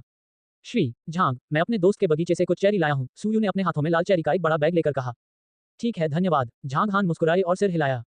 मुझे उनसे निपटने दो, मैं उन्हें साफ कर दूंगा। झाओ फैंग फलों का थैला रसोई में ले गया। फिर सुयू सोफे पर जाकर बैठ गई और दोनों छोटी लड़कियों के साथ खेलने लगी। समय तेजी से बीतता गया और जल्द ही सुबह के 11 बज गए। मेंग मैंग के मेहमान एक के बाद एक आए। मेंग मैंग, येहान, मैं यहाँ हूँ। लीमुइन ने लिकाई अपने पिता और वांग लैन अपनी माँ के साथ रेस्तरां में प्रवेश किया। कमरे में प्रवेश करने के बाद लीमुइन ने अपने माता पिता द्वारा पकड़े हुए अपने हाथों को छोड़ा और सोफे की ओर भागी। लिकाई रेड वाइन की 2 बोतलें लेकर रसोई में चली गईं और मुस्कुराते हुए कहा, हेलो मिस्टर झांग। हम पहली बार यहाँ आए हैं और हम नहीं जानते कि आपको क्या पसंद है, इसलिए हम रेड वाइन की 2 बोतलें लाए हैं। इतने विनम्र मत बनो, श्रीमान ली। धन्यवाद। झांग हान ने लिकाई की ओर देखा और मुस्कुराते हुए उत्तर दिया। वह मजबूत था, उसकी घनी भौहें और बड़ी आंखें थीं, लेकिन उसकी अभिव्यक्ति बहुत अच्छी थी। लिकाई मुख्य भूमि में निवेश कर रहे थे, इसलिए निस्संदेह वह लोगों के साथ व्यवहार करने में बहुत अच्छे थे। वांग लैन ने रसोई पर नजर डाली और मुस्कुरा दी। ऐसा लगता है कि हम एक शानदार दोपहर का भोजन करने जा रहे हैं। मेंग मैंग के पिता अद्भुत हैं। मोहन अक्सर मुझसे कहते हैं कि मेंग मैंग के पिता खाना पकाने में अच्छे हैं और उन्हें अब मेरा खाना पसंद नहीं आएगा। यदि मौका मिले तो मैं मेंग मैंग के पिता से कुछ अनुभव प्राप्त करना चाहता हूँ। कोई बात नहीं, झांग हान ने मुस्कुराते हुए उत्तर दिया, कृपया बैठ जाएं और पहले कुछ फल खा लें। ठीक है, आइए मिस्टर झांग को परेशान न करें। लिकाई ने सिर हिलाया और वांग लैन के साथ सीट पर चली गईं। कृपया बैठ जाएं। झाओ फैंग ने गर्मजोशी भरी मुस्कान के साथ उनका स्वागत किया और उनके लिए 2 कुर्सियां लीं। धन्यवाद, वांग लैन ने विनम्रता से उत्तर दिया, अपनी पोशाक को खूबसूरती से सीधा किया और फिर बैठ गई। फिर झाओ फैंग ने किनारे से फलों के लिए छोटे कांटे वाली 2 छोटी प्लेटें निकालीं। मेज पर फलों की कई प्लेटें रखी थीं। लिकाई ने चारों ओर देखते हुए कांटे से फल खाना शुरू कर दिया। उन्हें पियानो और रेस्तरां की साज सज्जा में रुचि थी। ऐसा लगता है कि श्री झांग अमीर हैं। जब उसे ड्रिंक्स कैबिनेट मिली तो वह दंग रह गया और बोतलों को ध्यान से देखने लगा। अगर ये वाइन असली है तो ये बहुत मूल्यवान है। उसके मन में झांग हान की स्थिति थोड़ी बढ़ गई थी। उनकी कल्पना में झांग हान सिर्फ एक नामहीन व्यक्ति था जो एक छोटा सा रेस्तरां चलाता था। अब उसे पता चला कि यह आदमी अमीर भी हो सकता है। अभी उन्हें बैठे हुए कुछ मिनट ही हुए थे कि एक और माँ बेटा आ गए। यह मार्टिन और उसकी माँ थे। हेलो, मार्टिन की माँ ने झाओ फैंग से खराब मंदारिन में कहा, क्या आप मेंग मैंग के पिता हैं? नहीं, वह है। झाओ फैंग ने झांग हान की ओर इशारा किया जो रसोई में व्यस्त था। नमस्कार, मेंग मैंग के पिता। आपके निमंत्रण के लिए धन्यवाद। मार्टिन रसोई में गया और विनम्रता से कहा। उसकी माँ एक सुपरमार्केट हैंडबैग ले जा रही थी जिसमें बहुत सारे खिलौने थे। आज जो भी माता पिता अपने बच्चों के साथ पहुंचे वे इसी तरह के उपहार लेकर आए। यह मेरा सौभाग्य है, झांग हान ने मुस्कुराते हुए कहा। मार्टिन की माँ, कृपया बैठ जाओ और आराम करो। बस दोपहर के भोजन का इंतजार करें। ठीक है, मार्टिन की माँ ने सिर हिलाया। जब वह मुड़ी तो उसने देखा कि मार्टिन सोफे पर मेंग मैंग के साथ खेल रहा है। वह मुस्कुराई और उनके पास चली गई। मेंग मैंग, ये खिलौना आपके लिए आंटी का उपहार है। उसने अपने हाथ में रखा बैग मेंग मैंग के बगल में रख दिया। धन्यवाद चाची, मुझे नए खिलौने बहुत पसंद हैं। मेंग मैंग ने अपनी चमकती आंखों के साथ संतुष्ट और खुशी से उत्तर दिया। फिर उसने बैग खोला और अपने दोस्तों से कहा, चलो नए खिलौनों से खेलते हैं। महान। बच्चे इकट्ठे हो गए और खिलौने खोलने लगे। उसकी प्यारी मुस्कान को देखकर झांग हान, जो खाना बना रही थी, हंसी। जब तक उसकी छोटी राजकुमारी खुश थी, एक पिता के रूप में वह उसके लिए कुछ भी करेगा। 2 मिनट बाद एक काली BMW 7 सीरीज रेस्तरां के सामने पार्किंग स्थान पर खड़ी हुई। एक औपचारिक सूट में एक गोरा आदमी और एक औपचारिक पोशाक में एक पीले बालों वाली महिला ने स्टीफन का हाथ पकड़ा और रेस्तरां में चले गए। स्टीफन ने एक छोटा सूट भी पहना था, जिससे पता चला कि वह पार्टी को बहुत महत्व देते हैं। यहाँ स्टीफन आता है, मार्टिन ने अचानक कहा। सोफे पर बैठे सभी छोटे लड़के पीछे मुड़े और दरवाजे की ओर देखने लगे। झाओ फैंग ने दरवाजा खोला और मुस्कुराते हुए मेहमानों का स्वागत किया। स्टीफन के माता पिता ने सिर हिलाया और उसे धन्यवाद दिया। स्टीफन के पिता ने कुछ देर तक झाओ फैंग को ध्यान से देखा। मिंग मैंग, स्टीफन ने एक युवा सज्जन की तरह मिंग मैंग का विनम्रता से स्वागत किया। वह मिंग मैंग के पास नहीं गया, लेकिन अपने माता पिता का करीब से अनुसरण किया। तीनों का परिवार रसोई में चला गया। स्टीफन की मां ने धाराप्रवाह चीनी भाषा में कहा, हेलो मिस्टर झांग, आपके निमंत्रण और आतिथ्य के लिए धन्यवाद। आपका स्वागत है, झांग हान ने मुस्कुराते हुए उत्तर दिया। 2 सेकंड तक इंतजार करने के बाद स्टीफन की मां ने अपने पति को झांग हान को नमस्ते कहते नहीं सुना। उसने असमंजस में पीछे मुड़कर देखा तो पाया कि उसके पति का माथा पसीने से लथपथ था, जिससे उसका चेहरा थोड़ा बदल गया था। क्या आप बीमार हैं? उसने पूछा। नहीं। स्टीफन के पिता ने अपना पसीना पोंछा, आदरपूर्वक झांग हान को प्रणाम किया और कहा, हेलो मिस्टर झांग। नमस्कार, आपका स्वागत है। जाओ बैठ जाओ, दोपहर का भोजन 1 मिनट में तैयार हो जाएगा, झांग हान ने हंसते हुए उत्तर दिया। झांग हान स्टीफन के पिता की हालत से आश्चर्यचकित था, इसलिए उसने गुप्त रूप से अपनी आत्मा की भावना से उस व्यक्ति के शरीर को स्कैन किया। पश्चिम से एक पिशाच, उनके शरीर के भीतर की ऊर्जा को देखते हुए वह एक स्वर्ग चरण मास्टर हैं, या ताकत की पश्चिमी वर्गीकरण प्रणाली के तहत स्तर सी पर हैं। उसे पसीना क्यों आया? झांग हान को एहसास हुआ कि चूंकि पिशाच मानव शरीर के भीतर रक्त और क्यूई की गतिविधि को महसूस कर सकते हैं, इसलिए स्टीफन के पिता को उनके बढ़ते रक्त और क्यूई से डरना पड़ा। इसलिए झांग हान ने स्टीफन के पिता को उसकी क्यूई को महसूस करने से रोकने के लिए अपने शरीर को आत्मा की भावना से ढक दिया। वाह, स्टीफन के पिता ने राहत की सांस ली। रेस्तरां में प्रवेश करने के बाद उसे कुछ भी अजीब महसूस नहीं हुआ, जब तक कि वह झांग हान के पास नहीं पहुंचा, जो अपने कबीले के बुजुर्गों की तरह अपने खून में मौजूद ऊर्जा से उसे दबा सकता था। उसके खून और क्यूई को देखते हुए वह कम से कम एक अंतिम चरण का ग्रैंड मास्टर है, और उसकी ताकत मेरे कबीले के पिशाचों के ड्यूक के बराबर हो सकती है। ये बहुत भयावह है। स्टीफन के पिता आश्चर्यचकित थे। Hello uncle Jhang. स्टीफन, जिसने यह नहीं देखा कि उसके पिता के साथ क्या हुआ था, ने विनम्रतापूर्वक झांग हान का स्वागत किया। अच्छी तरह से नमस्ते, मैंने सुना है कि आप 3 भाषाएं बोल सकते हैं। तुम एक अच्छे लड़के हो, झांग हान ने मुस्कुराते हुए उत्तर दिया। जबकि स्टीफन की मां एक साधारण व्यक्ति थी, उसके पिता एक पिशाच थे, जिन्होंने उसे कुछ पिशाच जीन दिए। मैं अभी भी सीख रहा हूँ। मिंग मैंग सबसे चतुर है, वह सब कुछ जल्दी सीख सकती है, स्टीफन ने एक वयस्क की तरह गंभीरता से उत्तर दिया। झांग हान उससे खुश था। हालांकि स्टीफन ने जल्द ही अपनी मां की ओर देखा और जल्दी से पूछा, मां, क्या मैं अपने दोस्तों के साथ खेलने जा सकता हूँ? ठीक है, स्टीफन की मां ने सिर हिलाया और मुस्कुराई। स्टीफन की मां भी ऊंची नाक और बड़ी आंखों वाली एक पश्चिमी महिला थी, जो सख्त दिखती थी। स्टीफन को अपने दोस्तों के साथ खेलते हुए देखकर उसके माता पिता मेज पर गए और बैठ गए और अन्य माता पिता को सिर हिलाया। 11:30 बजे मिंग मैंग के बाकी सहपाठी और उनके माता पिता पहुंचे। एक छोटी लड़की के पिता का मूड खराब लग रहा था, मानो वह ऐसी किसी पार्टी में शामिल होने के इच्छुक नहीं थे, लेकिन उनकी बेटी ने उन्हें यहाँ आने के लिए मजबूर किया हो। सुबह 11:35 बजे झांग हान और झाओ फैंग ने मेज पर सभी प्रकार के व्यंजन रखे। प्रत्येक व्यंजन को 3 भागों में विभाजित किया गया और सभी मेहमानों के खाने के लिए अलग अलग मेज पर रखा गया। इस बार दोपहर के भोजन को औपचारिक बनाने के लिए झाओ फैंग ने विशेष रूप से कुछ नैपकिन तैयार किए। ठीक है, कृपया हर कोई दोपहर के भोजन से पहले अपने हाथ धो लें। झांग हान बाथरूम के सामने खड़ा हो गया और ताली बजाई। मैं आ रहा हूँ पापा। मिंग मैंग ने आगे बढ़कर सोफे से छलांग लगा दी और बाथरूम में भाग गई। उसके सभी सहपाठी हाथ धोने के लिए उसके पीछे गए और फिर मेज पर बैठ गए। कुर्सियों पर बैठे और स्वादिष्ट व्यंजनों को देखकर कई बच्चों की तो लार टपकने लगी। उनके माता पिता भी व्यंजनों की सुगंध से आकर्षित हुए, विशेषकर लिकाई, जो लंबे समय से उन्हें देख रहे थे। चलो शराब की जगह चाय पीते हैं, क्योंकि हमारे यहाँ कई बच्चे हैं। हर कोई बर्तन बनाने में अपनी मदद करें। झांग हान ने अपना चाय का कप उठाया और मुस्कुराते हुए कहा, श्री झांग, आपके आतिथ्य के लिए धन्यवाद। धन्यवाद अंकल झांग। धन्यवाद मिंग मैंग के पापा। सभी वयस्कों और बच्चों ने झांग हान को धन्यवाद दिया और फिर भोजन का आनंद लेने लगे। वाह, ये सच है कि मिस्टर झांग का खाना पकाने का कौशल उत्कृष्ट है। बहुत स्वादिष्ट। मिंग मैंग, तुम्हारे पिता अद्भुत हैं। ली मुइन ने झांग हान को प्रशंसा से देखा। वांग लैन परेशान थी और उसने घर वापस जाकर खाना पकाने का अभ्यास करने का मन बनाया। लेकिन मैं इतना स्वादिष्ट खाना कैसे बना सकता हूँ? वांग लैन ने गंभीरता से सोचा। ये व्यंजन इतने स्वादिष्ट थे कि उसे लगा कि यह बचपन से अब तक का सबसे अच्छा भोजन है। वह उसी स्तर तक कैसे पहुंच सकी? चिकन विंग्स और केक स्वादिष्ट हैं। मिंग मैंग, तुम्हारे पिता उत्कृष्ट हैं। उद्धरण चिन्ह ... उद्धरण चिन्ह। अपने दोस्तों को अपने पिता की प्रशंसा करते हुए सुनकर मिंग मैंग गर्व और खुशी से मुस्कुराई। 12 बजे मेहमानों ने लगभग खाना खा लिया था। उन्होंने चाय पीना शुरू कर दिया और कभी कभी भोजन का एक अतिरिक्त टुकड़ा भी ले लिया। हाँ, काफी समय से मेरा पेट इतना नहीं भरा है। ये बहुत आरामदायक है। लिकाई ने हंसते हुए ऊंचे मूड में झांग हान से कहा, जूनियर भाई झांग, आप अपने रेस्तरां की और शाखाएं क्यों नहीं खोलते? जूनियर भाई झांग, तुम्हें उसे इस तरह बुलाने की हिम्मत कैसे हुई? स्टीफन के पिता ने असमंजस में लिकाई की ओर देखा। उसे लगा कि यह हास्यास्पद है। श्री झांग के स्तर के अधिकांश मार्शल कलाकार मूडी थे और यहाँ तक कि उन लोगों को मारना भी पसंद करते थे जो उन्हें अपमानित करने का साहस करते थे। उदाहरण के लिए, उसके कबीले में एक ड्यूक था जो अपने दुश्मनों का खून चूसना पसंद करता था। यहाँ तक कि झांग फैंग के होंठ भी कांप रहे थे। जूनियर ब्रदर झांग शब्द बहुत अजीब लग रहे थे, लेकिन वह जानता था कि झांग हान को इसकी कोई परवाह नहीं थी, क्योंकि सभी माता पिता को उनके बच्चों द्वारा मिंग मैंग की पार्टी में लाया गया था। झांग हान को अपनी छोटी राजकुमारी सबसे अच्छी लगती थी, इसलिए जब तक वह यहाँ थी सब कुछ ठीक रहेगा। यकीन से। झांग हान मुस्कुराए और सिर हिलाया। आपके पास एक मुद्दा है। मेरे पास पहले से ही एक शाखा है। ओह, यह अच्छी बात है। मैं आधे साल से न्यू मून बे नहीं गया हूँ और मुझे इतना अच्छा रेस्तरां देखने की उम्मीद नहीं थी। श्री झांग, आप अद्भुत हैं। लिकाई ने सिर हिलाया और कहा, उद्धरण चिन्ह ... उद्धरण चिन्ह। वयस्क लोग मेज पर बैठ गए और बातें करने लगे। मिंग मैंग और उसके दोस्त सोफे की तरफ भागे। 10 मिनट से अधिक समय के बाद छोटी लड़की फिर से झांग हान के पास भागी, उसकी गोद में लेट गई और उससे पूछा, पापा, हम ज़ानाडू कब जाएंगे? आप वहां कब जाना चाहते हैं? झांग हान ने मिंग मैंग के सिर को छुआ और पूछा। अब मिंग मैंग ने पूछा। निश्चित रूप से, झांग हान ने मुस्कुराते हुए उत्तर दिया। महान, ये हान मार्टिन, चलो हमारे ज़ानाडू चलते हैं। मिंग मैंग सोफे के किनारे दौड़ी और खुशी से कहा। 20 लोग जल्दी से दरवाजे से गुजरे और झाओ फैंग द्वारा व्यवस्थित मिनी बस में चढ़ गए। 10 मिनट बाद वे माउंट न्यू मून की तलहटी में पहुंचे। जब मेहमानों ने पहाड़ पर जाकर परिलोक जैसा माहौल देखा तो वे फिर से आश्चर्यचकित होने लगे। अरे बाप रे, वह क्या है? स्टीफन की मां ने जब दहेई को देखा तो दंग रह गईं। वाह, गोरिल्ला कितना लंबा है, कितना विशालकाय काला कुत्ता है। क्या यह असली गोरिल्ला है? क्या ये सुरक्षित है? उद्धरण चिन्ह डॉट डॉट डॉट उद्धरण चिन्ह। सभी माता पिता ने अपने बच्चों से मिंग मैंग के ज़ानाडू के बारे में सुना था और दहेई को देखने से पहले कुछ तैयारी की थी, लेकिन वे अभी भी 3 मीटर लंबे गोरिल्ला से डरे हुए थे। मिंग मैंग को दहेई की ओर भागते देखकर वे सभी छोटी लड़की के बारे में चिंतित थे।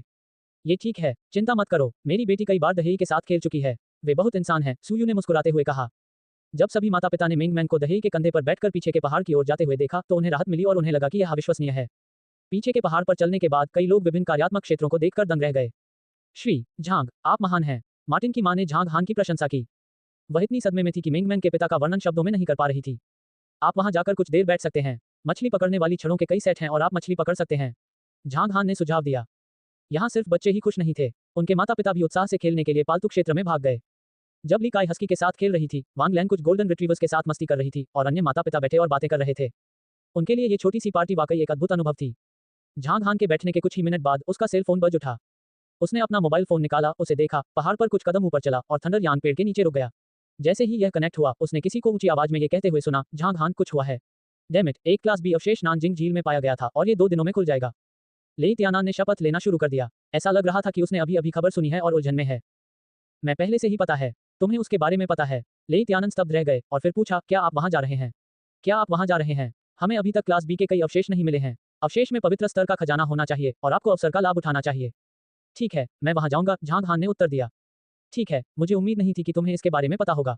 मैं थोड़ा शर्मिंदा हूं। लेई त्यानन मुस्कुराए और फिर धीमी आवाज में कहा, ओह, वैसे मुझे तुमसे कुछ कहना है। तुम्हें वहां एक व्यक्ति से सावधान रहना चाहिए। कौन? ये लोंगयुआन, दुनिया भर में लिहुन संप्रदाय के एक प्रमुख शिष्य। मुझे उम्मीद नहीं थी कि वह मुख्य दुनिया में होंगे। मुझे सटीक खबर मिली है कि वह जियांगशी में हे परिवार के एक धन्य क्षेत्र में बंद कमरे में खेती कर रहा है।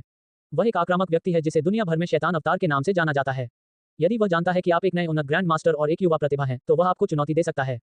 मैं देख रहा हूं, झांग हान ने शांति से उत्तर दिया। उसके हाव भाव में कोई बदलाव नहीं आया, मानो उसने जो सुना उसका उससे कोई लेना देना नहीं था। झांग हान, तुम्हें इस समय वास्तव में सावधान रहने की जरूरत है। मुझे पता चला है कि लेई त्यानान की आवाज और अधिक गंभीर हो गई। आधे महीने पहले हमारे पड़ोसी देश स्लोअन के उत्तर में एक क्लास बी अवशेष खोजा गया था। इस खबर को स्लोअन ने रोक दिया था, लेकिन मुख्य भूमि पर स्लोअन से जुड़े कुछ संप्रदायों को यह पता चला और उन्होंने भी अपने लोगों को वहां भेजा। तथापि ये लोंगयुआन ने सम्राट किंग के खिलाफ भयंकर युद्ध किया था। हालांकि उन्होंने अभी अभी 3 चालों का आदान प्रदान किया था, ऐसा लग रहा था कि वे ताकत में समान रूप से मेल खा रहे थे। लड़ाई से पहले सम्राट किंग ने ग्रैंड मास्टर लेट स्टेज में स्लोअन के 2 मार्शल कलाकारों को मार डाला था और मुझे डर है कि वह पहले ही ग्रैंड मास्टर स्टेज के शीर्ष पर पहुंच चुका है। उस अवशेष में सम्राट किंग को 9 कलर्स फ्लावर, एक पवित्र वस्तु मिली और शांग जिंग वापस जाने के बाद उन्होंने बंद दरवाजे की खेती शुरू की। जब वह खेती पूरी कर लेगा तो उसकी ताकत में काफी सुधार होना चाहिए। 9 रंग का फूल क्या है? झांग हान ने असमंजस में पूछा। दुनिया में बहुत सारे खजाने थे और झांग हान भी उनके सभी नाम नहीं बता सका। उनमें से कुछ विविधताओं का उल्लेख करना तो दूर की बात है, लेकिन वह जानता था कि आध्यात्मिक खजाने कई मुख्य प्रकार के होते हैं। उदाहरण के लिए, उन्हें हथियारों, आध्यात्मिक जड़ी बूटियों आदि में विभाजित किया जा सकता है और आध्यात्मिक जड़ी बूटियों को उनके प्रभावों के अनुसार फिर से वर्गीकृत किया जा सकता है, जैसे आध्यात्मिक बल, गति या भावना को बढ़ाना। बेशक, जहरीली आध्यात्मिक जड़ी बूटियां दूसरे वर्गीकरण की थीं। आध्यात्मिक जड़ी बूटियों के बारे में अधिक जानने के लिए पहले उनके प्रभावों का अध्ययन करना चाहिए और फिर उनके वर्गीकरण का, क्योंकि पूरी तरह से अलग अलग प्रभाव और उपयोग वाली बहुत सी समान जड़ी बूटियां थीं। 9 रंग का फूल एक प्रकार का फूल है जो लाल, नारंगी, पीला, हरा, सियान, नीला, बैंगनी, काला और सफेद सहित कई रंग दिखाता है। फूल आध्यात्मिक शक्ति के एकत्रीकरण में तेजी लाने और एक मार्शल कलाकार के मनोविश्लेषण को बढ़ाने में मदद कर सकता है। ऐसा लगता है कि ग्रैंड मास्टर पीक का साइकोकाइनेसिस अलौकिक शक्ति या प्रारंभिक चरण के मास्टर के साइकोकाइनेसिस से अलग है, लेकिन मुझे विवरण नहीं पता है क्योंकि मैं अभी तक उस स्तर तक नहीं पहुंचा हूं। मैं देख रहा हूं, झांग हान ने उत्तर दिया। ऐसा लगता है जैसे 9 रंग का फूल प्रतिस्पर्धा के लायक एक अच्छा खजाना है। आध्यात्मिक खजानों के भी 4 वर्गीकरण थे, जबकि पहले से तीसरे चरण के स्पिरिट खजाने कल्टीवेशन वर्ल्ड में सामान्य थे, जिन तक हर कोई पहुंच सकता था। चौथे, 5वें और 6ठे चरण के स्पिरिट खजाने अधिक मूल्यवान थे और इन्हें कृषकों द्वारा नकदी के रूप में इस्तेमाल किया जा सकता था। 7वें और 8वें चरण में आत्मा के खजाने को अधिकांश साधकों ने अपने शरीर के एक हिस्से के रूप में संजोया था। 4-9वें चरण के आध्यात्मिक खजाने के रूप में वे अपेक्षाकृत दुर्लभ थे। झांग हान के फैसले के अनुसार 5वां चरण उस दुनिया में आध्यात्मिक खजाने का शीर्ष स्तर था जिसमें वह अब रह रहा था, और वह 6ठे चरण के खजाने के अस्तित्व पर संदेह कर रहा था। यदि उसे अमरों की तथाकथित दुनिया तक पहुंच मिल सके तो उसे कुछ विशेष मिल सकता है। मैं कल वहां जाने की योजना बना रहा हूं, लेकिन मैं पहले एक पुराने दोस्त से मिलूंगा। क्या तुम मेरे साथ चलना चाहोगी? लेई त्यानान ने पूछा। क्षमा करें, मैं नहीं कर सकता। मुझे मिंग मैंग का ख्याल रखना होगा। झांग हान ने इनकार कर दिया और फिर कहा, जब अवशेष खुलेंगे तो मैं वहां जाऊंगा। ठीक है, लेई त्यानान मुस्कुराए और अपना सिर हिलाया। कुछ देर तक झांग हान से बातचीत करने के बाद उसने फोन रख दिया और फिर भावुक होकर आह भरी। उसने झांग गुआंगयू की खातिर उसकी मदद करने के लिए 1 महीने पहले झांग हान को पाया, जो अब एक मजाक लग रहा था। झांग हान उससे अधिक शक्तिशाली था और उसके सम्मान का पात्र था। क्या वह छोटी दुनिया की उन प्रतिभाओं के साथ ताकत में समान रूप से मेल खाता है? क्या अद्भुत युवक है। लेई त्यानान कक्षा बी के अवशेषों की खोज के लिए उत्सुक थे। वह झांग हान के बारे में इतना अधिक सोचता था कि उसे उम्मीद थी कि झांग हान अन्य सभी युवा प्रतिभाओं को हरा देगा। चूंकि एक बाघ का पिता एक कुत्ते के बेटे को जन्म नहीं देगा, लेई त्यानान को यकीन था कि झांग हान एक सच्चे नायक, झांग गुआंगयू का बेटा बनकर जीवित रहेगा। जहां तक झांग हान की विशेषताओं की बात है, वह दोस्ती को बहुत महत्व देते हुए अपने दुश्मनों से बिना किसी दया के निपटता था। इसके अलावा झांग हान दृढ़ निश्चयी और साहसी थे, यही दूसरा कारण था कि लेई त्यानान ने उनकी सराहना की। और तीसरे कारण से हांगकांग राष्ट्रीय सुरक्षा एजेंसी के दूसरे निदेशक के रूप में झांग हान एजेंसी की प्रतिष्ठा की गारंटी देने के लिए पर्याप्त शक्तिशाली थे। दूसरी तरफ झांग हान ने फोन रखने के बाद कुछ देर सोचा और फिर उसने वांग जानपेंग का नंबर डायल किया। एल्डर वांग, आप कल यहाँ आ सकते हैं और हम आपके लिए रहने के लिए किसी जगह की व्यवस्था करेंगे। क्या संयोग है, हमने कल ही आपसे मिलने का फैसला किया है। वांग जानपेंग ने मुस्कुराते हुए पूछा, हान, क्या आपने नैनिक्सिंग के अवशेषों के बारे में सुना है? वैसे जियांग किटियान आज मुझसे मिलने आए और हमने कुछ देर बातचीत की। क्या आप कल्पना कर सकते हैं कि हमने हाथ मिलाया और शांति स्थापित की? उन्होंने कहा कि उन्हें अब पहाड़ों और नदियों के झंडे में कोई दिलचस्पी नहीं है और उन्होंने मुझे नैनिक्सिंग में अवशेषों के बारे में बताया। क्लास बी अवशेष इतना महत्वपूर्ण है कि जानहोंग और मैं इसका पता लगाना चाहते हैं। क्या आप हमारे साथ चलना चाहेंगे? हम नैनिक्सिंग में एक साथ मिल सकते हैं। मास्टर वांग। वांग जानपेंग की बातें सुनकर झांग हान मुस्कुराए। फिर उन्होंने थोड़ा सिर हिलाया और कहा, हालांकि आप पहाड़ों और नदियों के झंडे के साथ अपनी सुरक्षा सुनिश्चित कर सकते हैं, लेकिन मुझे ओल्ड जोंग और ओल्ड होम की चिंता है। ईमानदारी से कहूं तो वे अपनी सुरक्षा नहीं कर सकते हैं और उनके होने की संभावना अधिक है। खतरे में? तुमने ये क्यों कहा? हान, क्या आप नैनिक्सिंग के अवशेषों के बारे में अधिक जानते हैं? वांग जानपेंग ने जल्दी से पूछा। छोटी दुनिया से कई प्रतिभाएं इस बार अवशेषों में प्रवेश करेंगी, जिनमें ये लोंगयुआन, म्यूजू और शी फेंगो शामिल हैं। झांग हान ने इसके बारे में सोचा और उत्तर दिया। हिस, झांग हान ने वांग जानपेंग को आश्चर्य से हौंकते हुए सुना। वांग जानपेंग ने अपनी आवाज उठाई और कहा, ये लोंगयुआन, शैतान अवतार और शी फैंग हो, लिटिल रॉक दोनों प्रसिद्ध मार्शल कलाकार थे। मैंने उनसे छोटी दुनिया की प्रतिभाओं की उम्मीद नहीं की थी। इसमें कोई आश्चर्य नहीं कि वे इतने शक्तिशाली हैं। म्यूजू कौन है? लुओफू तलवार संप्रदाय का एक शिष्य। लुओफू तलवार संप्रदाय। वांग जानपेंग मौन हो गए। 10 सेकंड बाद उन्होंने जबरदस्ती मुस्कुराते हुए कहा, अगर यह सच है तो यह यात्रा हमारे लिए खतरनाक होगी। खैर, हम कुछ तैयारी करेंगे और कल सुबह हवाई जहाज से वहां जाएंगे। जब हम पहुंचेंगे तो इस बारे में विस्तार से बात करेंगे। ठीक है, झांग हान ने उत्तर दिया और फिर पिछली सीट पर चला गया। झाओ फैंग ने कुछ कोल्ड ड्रिंक तैयार की थी। अब माता पिता अपने बच्चों को देखते हुए आपस में बातें कर रहे थे, जो आनंद ले रहे थे। खूबसूरत चीजें लोगों को बेहतर महसूस करा सकती हैं। माता पिता, जिनका मूड खराब था, दोपहर के भोजन से पहले ही खुश हो गए थे। अब वह माउंट न्यू मून पर बात कर रहा था और हंस रहा था, इस फायदेमंद यात्रा का आनंद ले रहा था। सभी माता पिता झांग हान से आश्चर्यचकित हुए और उसकी और भी अधिक प्रशंसा की। वह कितने महान पिता थे जिन्होंने अपनी बेटी के लिए ऐसा ज़ैनडू बनाया। बैठने से पहले झांग हान मिंगमैंग पर एक नजर डालने के बाद हंसने से खुद को नहीं रोक सका। छोटी लड़की लिटिल हेई के कंधों पर बैठी थी और सामने दहेई और उसके सहपाठियों को आदेश दे रही थी। ली मोइन, थ्रोइंग हाई खेलने की अब आपकी बारी है। बड़ी हेई, अब उसकी बारी है। वह ऊंचाई से थोड़ा डरती है, इसलिए उसे बहुत ऊपर मत फेंको। मिंगमैंग ने दाहेई को चेतावनी दी। ये पता चला कि मिंगमैंग की चिंताएं उचित थीं। ओह ओह। दहेई जहां था वहीं रुक गया और मिंगमैंग के सामने अपनी छाती थपथपाई। मैं वादा करता हूं कि उसे बहुत ऊपर नहीं फेंकूंगा। कोई बात नहीं। हालांकि ली मुइन को दोनों हाथों में पकड़ने के बाद दहेई ने चालाकी से अपनी आंखें घुमा लीं। हुश। हालांकि दहेई ने ली मुइन को बहुत ऊपर नहीं फेंका, लेकिन उसने अपना हाथ नीचे कर लिया और उतरने से पहले ली मुइन की गिरने की दूरी काफी बढ़ा दी। आहा, ली मुइन चिल्ला रही थी। वह अब डर गई थी। आमतौर पर ऐसी स्थिति में वह इतनी डर जाती थी कि रोने लगती थी, लेकिन वह रोई नहीं। आधे मिनट बाद जब उसे वापस जमीन पर लिटाया गया तो वह हंसी और चिल्लाई, ये बहुत दिलचस्प और रोमांचक है। बेशक, जब भी मैं यहाँ आता हूँ हम थ्रोइंग हाई खेलते हैं। मिंगमैंग हंसी और दूसरे बच्चे की ओर इशारा किया। अब किसकी बारी है? खैर, अब मार्टिन की बारी है। बिग हेई। ओह, दहेई ने मार्टिन की ओर देखा और अपना सिर खुजलाया। बच्चा मुझसे ज्यादा काला है। बिग हेई, मैं आ रहा हूँ। मार्टिन ने दहेई की ओर अपनी भुजाएं फैला दी। दहेई ने अपने होठों को मोड़ लिया, क्योंकि वह उन लोगों के साथ खेलने को तैयार नहीं था जो बहुत अधिक आज्ञाकारी थे, लेकिन इसे अपने छोटे मालिक के आदेश के तहत बच्चों के साथ खेलना था। मार्टिन, जो बिल्कुल भी नहीं डरा था, हंसा और चिल्लाया, मिंगमैंग, क्या तुम अपने कुत्ते की सवारी कर सकती हो? क्या आप मुझे अपने साथ ले जा सकते हैं? नहीं। इससे पहले कि मिंगमैंग मार्टिन को जवाब दे पाती, वांग यिहान ने कहा, मिंगमैंग के अलावा कोई भी लिटिल हेई की सवारी नहीं कर सकता है। मुइन, आप थ्रोइंग हाई केवल बिग हेई के साथ ही खेल सकते हैं। यहाँ तक कि आप कुत्ते की सवारी भी नहीं कर सकते। ठीक है। बच्चे खुशी से खेलते रहे। खुशी का समय हमेशा छोटा होता है। दोपहर 4 बजे वे मिनीबस से वापस रेस्तरां के लिए निकले। रास्ते में कुछ बच्चों ने वेयर इज स्प्रिंग नाम का गाना गाया और बच्चों की मनमोहक आवाज से मिनीबस में बैठे सभी लोग शांत हो गए। आपके आतिथ्य के लिए धन्यवाद, श्री झांग। मुझे उम्मीद है कि हम अगली बार श्री झांग और मिंगमैंग को अपने घर पर आमंत्रित कर सकते हैं, स्टीफन की मां ने विनम्रता से कहा। ठीक है। झांग हान मुस्कुराए और सिर हिलाया। उसके बगल में खड़ी मिंगमैंग ने स्टीफन की ओर हाथ हिलाया। अलविदा स्टीफन, अलविदा चाचा और चाची। अलविदा, धन्यवाद श्री झांग, यह एक विशेष अनुभव है और मैं बहुत खुश हूँ। मार्टिन की माँ और दूसरे माता पिता एक के बाद एक चले गए। उन्हें लगा कि यह कोई साधारण पार्टी है। अप्रत्याशित रूप से मिंगमैंग के पिता इतने विचारशील थे जिससे उन्हें सम्मान महसूस हुआ। उनके जाने के कुछ देर बाद जियान और जोफी वापस आए। माँ वापस आ गई है। मिंगमैंग की बड़ी बड़ी आंखें चमक उठीं। क्या तुम्हें माँ की याद आई? जियान जल्दी से सोफे की ओर बढ़ी, मिंगमैन को अपनी बाहों में गले लगाया और उसे चूमा। हाँ, मैंने तुम्हें बहुत याद किया। माँ आपके लिए एक उपहार लाई है, जो वहाँ की विशेषता थी। यह एक फिर संगीत बॉक्स है और आप संगीत का एक भाग चलाने के लिए यहाँ क्लिक कर सकते हैं और दूसरा संगीत बजाने के लिए वहाँ क्लिक कर सकते हैं। जियान ने एक छोटा सा उपहार निकाला और मिंगमैन को खुशी से हंसाया। थोड़ी देर के बाद मिंगमैन ने संगीत बॉक्स नीचे रख दिया और जियान से कहा, माँ क्या आपने वह देखा है? आज मेरे सभी दोस्त यहाँ आए और पापा ने उनके लिए ढेर सारा स्वादिष्ट खाना बनाया। इतने शक्तिशाली पापा होने के कारण वे सभी मुझसे ईर्ष्या करते थे। जोफी ने मुस्कुराते हुए कहा, यहाँ तक कि मैं भी आपसे बहुत ईर्ष्या करता हूँ, उन्हें तो छोड़ ही दीजिए। कुछ देर बातचीत करने के बाद जब खाना खाने वाले लोग रात के खाने के लिए आए तो वे छोटी लड़की के साथ दूसरी मंजिल पर चले गए। रात के खाने के बाद झांग हान ने जोफी को देखा और पूछा, फेफी क्या आप आज रात दूसरे बेडरूम में सो सकते हैं? मैं तुम्हारे लिए क्या कर सकता हूँ? जोफी भ्रमित था। झांग हान ने सिर हिलाया और मिंगमैन पर नजर डाली, जो सोफे पर कार्टून देख रही थी। मैं कल सुबह जियान के साथ बाहर जाऊंगा। कृपया लगभग 1 घंटे तक मिंगमैन की देखभाल करने में हमारी मदद करें और हम जल्द ही वापस आएंगे। कितने बजे बाहर जाओगे? मुझे पहले से ही अलार्म लगाना होगा, नहीं तो मैं नहीं उठूंगा, जोफी ने धीमी आवाज में पूछा। 5:30, ठीक है। जोफी ने इशारा किया, जियान की ओर देखा और मुस्कुराते हुए कहा, सिस्टर यान क्या मेरे जीजाजी कुछ रोमांटिक करने जा रहे हैं? जियान ने खुशी से अपनी बड़ी बड़ी आंखें झपकाईं और कहा, कौन जानता है कि वह क्या कर रहा है? वह कल सुबह का इंतजार कर रही थी। उस रात जोफी दूसरे शयन कक्ष में सोई थी। अगला दिन रविवार था और मिंगमैन को स्कूल नहीं जाना था। झांग हान को पता था कि अगर मिंगमैन शाम को 11:30 बजे के बाद बिस्तर पर जाएगी तो वह देर से उठेगी और अगली सुबह अपने माता पिता को न देखकर परेशान नहीं होगी। अगली सुबह 5:20 पर झांग हान ने जियान को धीरे से जगाया। चल दर। ठीक है, जियान ने अभी भी आंखें बंद करके उत्तर दिया। जियान को अपनी तंद्रा से छुटकारा पाने में 2 मिनट लगे और फिर उसने अपने कपड़े पहने और जोफी को जगाने के लिए दूसरे बेडरूम में चली गई। जोफी के मास्टर बेडरूम में आने के बाद जियान और झांग हान पांडा कार में माउंट न्यू मून के लिए रवाना हुए। क्या आज वह दिन है जिसका आपने उल्लेख किया था? जियान ने उत्सुकता से पूछा। हाँ, झांग हान ने मुस्कुराते हुए कहा, हमारा घर आ रहा है।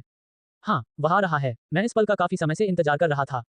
थंडर यांग ट्री का दूसरा परिवर्तन आखिरकार आ गया। सुबह के 5:20 बजे थे। अभी सुबह ही हुई थी और पूर्व में सूरज नहीं निकला था। पूरे साल के काम की वसंत ऋतु में अच्छी शुरुआत की अनुमति है और पूरे दिन के काम की सुबह की अच्छी शुरुआत की अनुमति है।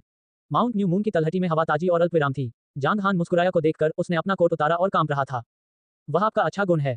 जियान ने अपना मुंह कुचया और फिर खुशी से झांग हान की ओर देखा। तुम मेरी पत्नी हो और प्रियजन रखना मेरा कर्तव्य है। झांग हान धीरे धीरे से मुस्कुराया और जियान की कमर पर हाथ जंगल में चला गया। हालांकि जंगल में अंधेरा था, जियान बिल्कुल भी डर नहीं रही थी क्योंकि उसके आसपास एक संरक्षक संत थे। जंगल पार करने के बाद उनकी दृष्टि अचानक टूट गई और माउंट न्यू मून हमेशा की तरह सुंदर था।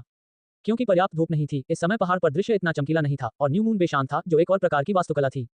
हश, बस 3 कदम आगे उन्होंने देखा कि एक छोटी सी दौड़ रही है, उनके घर के सामने खुशी से अपनी जीभ बाहर निकाली जा रही है और अपनी बड़ी पूंछ हिला रही है। जब भी उसके मालिक का परिवार आता है तो छोटी को बहुत उत्सुकता हो जाती है। हालांकि अब ये कोई साधारण कुत्ता नहीं था, फिर भी यह मिशन की भावना के साथ निष्ठा थी। अच्छा, छोटी है, क्या तुम जाग रही हो? यदि नहीं, तो वापस जाओ, जियान ने चैन से कहा। झांग हान अद्भुत हुआ और फिर जोर से हंसा। जियान आज बहुत प्यारी और बच्चे जैसी थी। वो छोटी हाई फिल्मों में बरनकने लगी और अपना सिर हिलाकर ये लग गया कि उसे नींद नहीं आ रही है। लगभग सूर्योदय हो गया है। क्लोम माउंटेन पर आर्किटेक्चर, झांग हान ने कहा। फिर वह यान की कमर के चारों ओर अपना हाथ घुमाता हुआ यान के पेड़ की ओर चला गया। कुछ देर से चले गए, झांग हान जियान को अपनी गोद में लेकर ऊपर की ओर चमकने लगा और वे उड़ते हुए दिखे। स्विश, झांग हान 10 मीटर से अधिक की दूरी पर हवा में उछाल और पूर्व की ओर देखते हुए एक मोटी शाखा पर जा गिरा। लगातार पहाड़ हरे भरे जंगल से जुड़े हुए थे और समय समय पर पक्षियों से खुशी मनाई जाती थी। अशांत समुद्र तक दूर था। उनके सामने सब कुछ चित्र सा था। बहुत सुंदर। जियान ने धीरे धीरे अपना सिर झांग हान के कंधे पर झुकाया।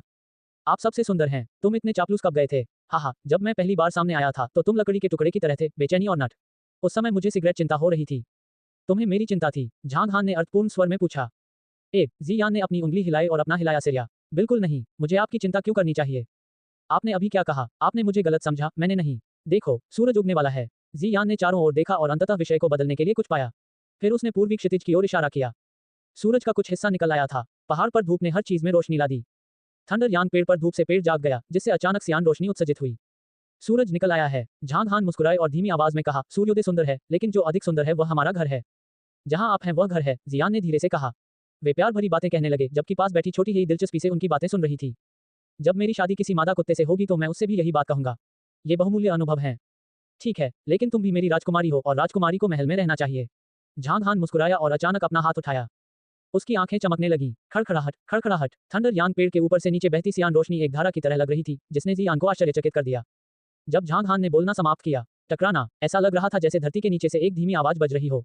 ये बहुत तेज तो नहीं था, लेकिन चौंकाने वाला था। जूम करें, कुछ गूंज रहा था। अपने सामने सब कुछ देखते हुए जियान ने अपनी आंखें चौड़ी की और आश्चर्य से अपना मुंह खोला। यहाँ के पर्वतों का आकार फिर बदल गया था। थंडर यांग पेड़ के चारों ओर एक वर्ग दिखाई दिया और पेड़ के सामने जमीन से पत्थरों के टुकड़े टूट रहे थे। 1 मिनट से भी कम समय के बाद जियान ने एक महल देखा जो केवल परियों की कहानियों में दिखाई देता था। हालांकि यह सिर्फ एक महल का प्रोटोटाइप था, जियान इससे बहुत आकर्षित हुआ था।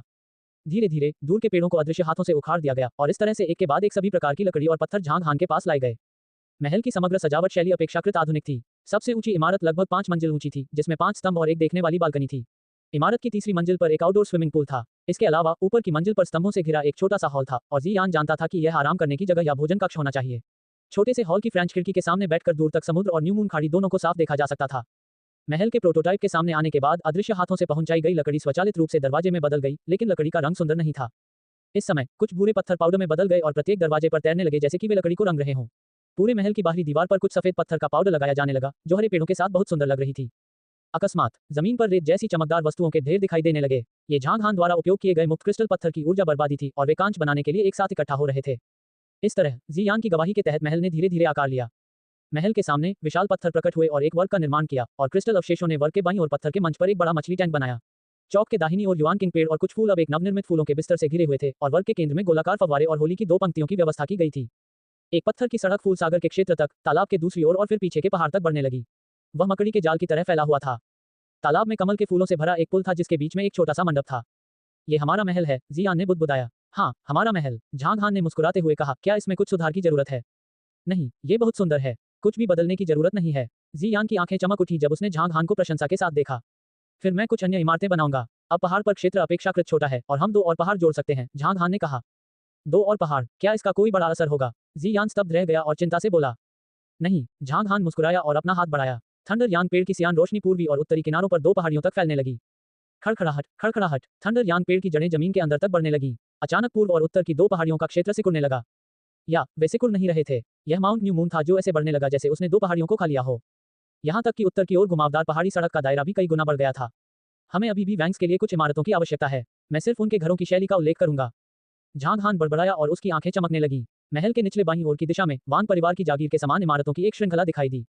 दाहिनी ओर नवनिर्मित इमारतों की एक श्रृंखला भी थी जो 2 भागों में विभाजित थी और प्रत्येक भाग का क्षेत्रफल बाईं ओर वान की जागीर के बराबर था।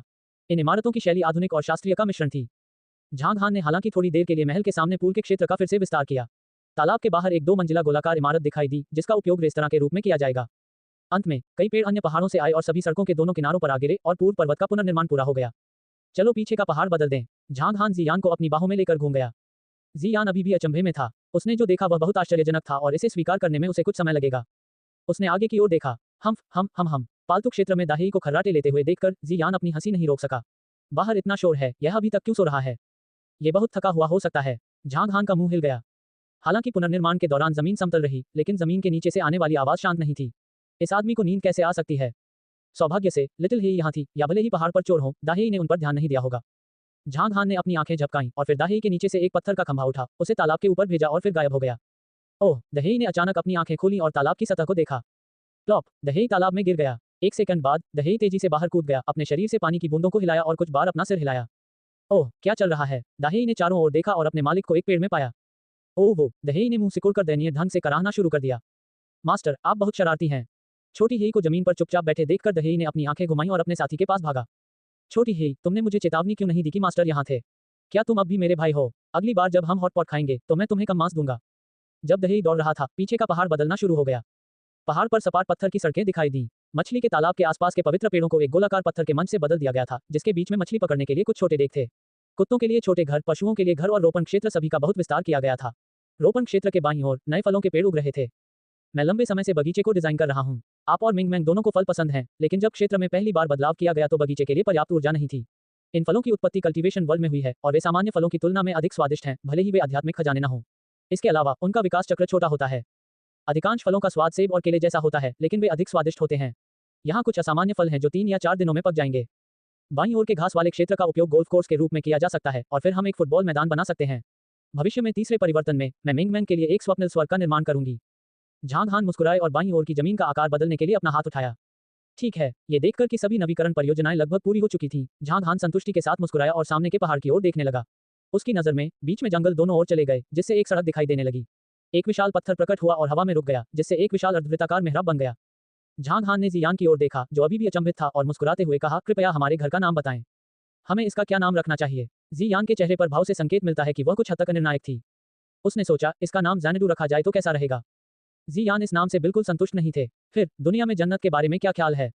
मिंग मैंग, झांग यूमिंग, स्वयं झांग हान और झांग हन्यांग। जियान ने अपने होंठ भींचे और कहा, या कोल्ड फ्रेग्रेंस पैलेस के बारे में क्या? जैसा कि कहा जाता है, कड़वी ठंडक बेर के फूलों में एक तीव्र सुगंध जोड़ती है। ये नाम बताता है कि अब अपना खुशहाल जीवन जीने से पहले हम बेहद कठिन दौर से गुजरे थे। ठीक है, झांग हान ने हंसते हुए अपनी हथेली को थोड़ा ऊपर उठाया। कोल्ड फ्रेग्रेंस पैलेस के 3 पात्र पत्थर के तोरण द्वार के चारों ओर घूमने वाले थे। जियान ने कहा, रुको रुको, ठंडी खुशबू कुछ हद तक अनुचित लगती है। इसके होमोफोनिक चरण का उपयोग कैसे करें? आइए इसे कोल्ड इमोर्टल पैलेस कहें। जैसे ही जियान ने अपना वाक्य पूरा किया, दाही, जो अभी उसके पीछे बैठी थी, जोर से भौंकने लगी। ओह उह उह उह उह, दहेई ने सोचा, परिचारिका बहुत अद्भुत है। इसने अपना अंगूठा ऊपर उठाया हुआ था, जो दर्शाता था कि वह जियान की चापलूसी कर रहा था। दाही की प्रतिक्रिया देखकर जियान ने अपने होंठ भींचे और हंसी। झांग हान ने थंडर यांग पेड़ की ताकत को नियंत्रित किया और पत्थर के तोरण द्वार के ठीक ऊपर 3 अक्षर अंकित किए, कोल्ड इमोर्टल पैलेस। कबूम, भूमिगत से एक धीमी आवाज आई। थंडर यांग वृक्ष का दूसरा परिवर्तन समाप्त हो गया। मुझे अपनी बाहों में पकड़ लो और हमें हमारे महल का दौरा करने के लिए नीचे ले चलो। जियान ने अपनी बाहें फैला दी और झांग हान की गर्दन को कसकर पकड़ लिया। झांग हान के चेहरे को घूरते हुए उसने उसे प्यार से चूमने की पहल की। उह उह उह, दहेई ने झट से अपनी आंखें ढंक लीं। हा, झांग हान ने हंसते हुए जियान को अपनी बाहों में पकड़ लिया और एक पत्थर के रास्ते पर उतरते हुए नीचे कूद गया। दहेई और लिटिल हेई ने भी उनका अनुसरण किया और खुशी और गर्व से उनके पीछे पीछे चलकर नीचे कूद पड़े।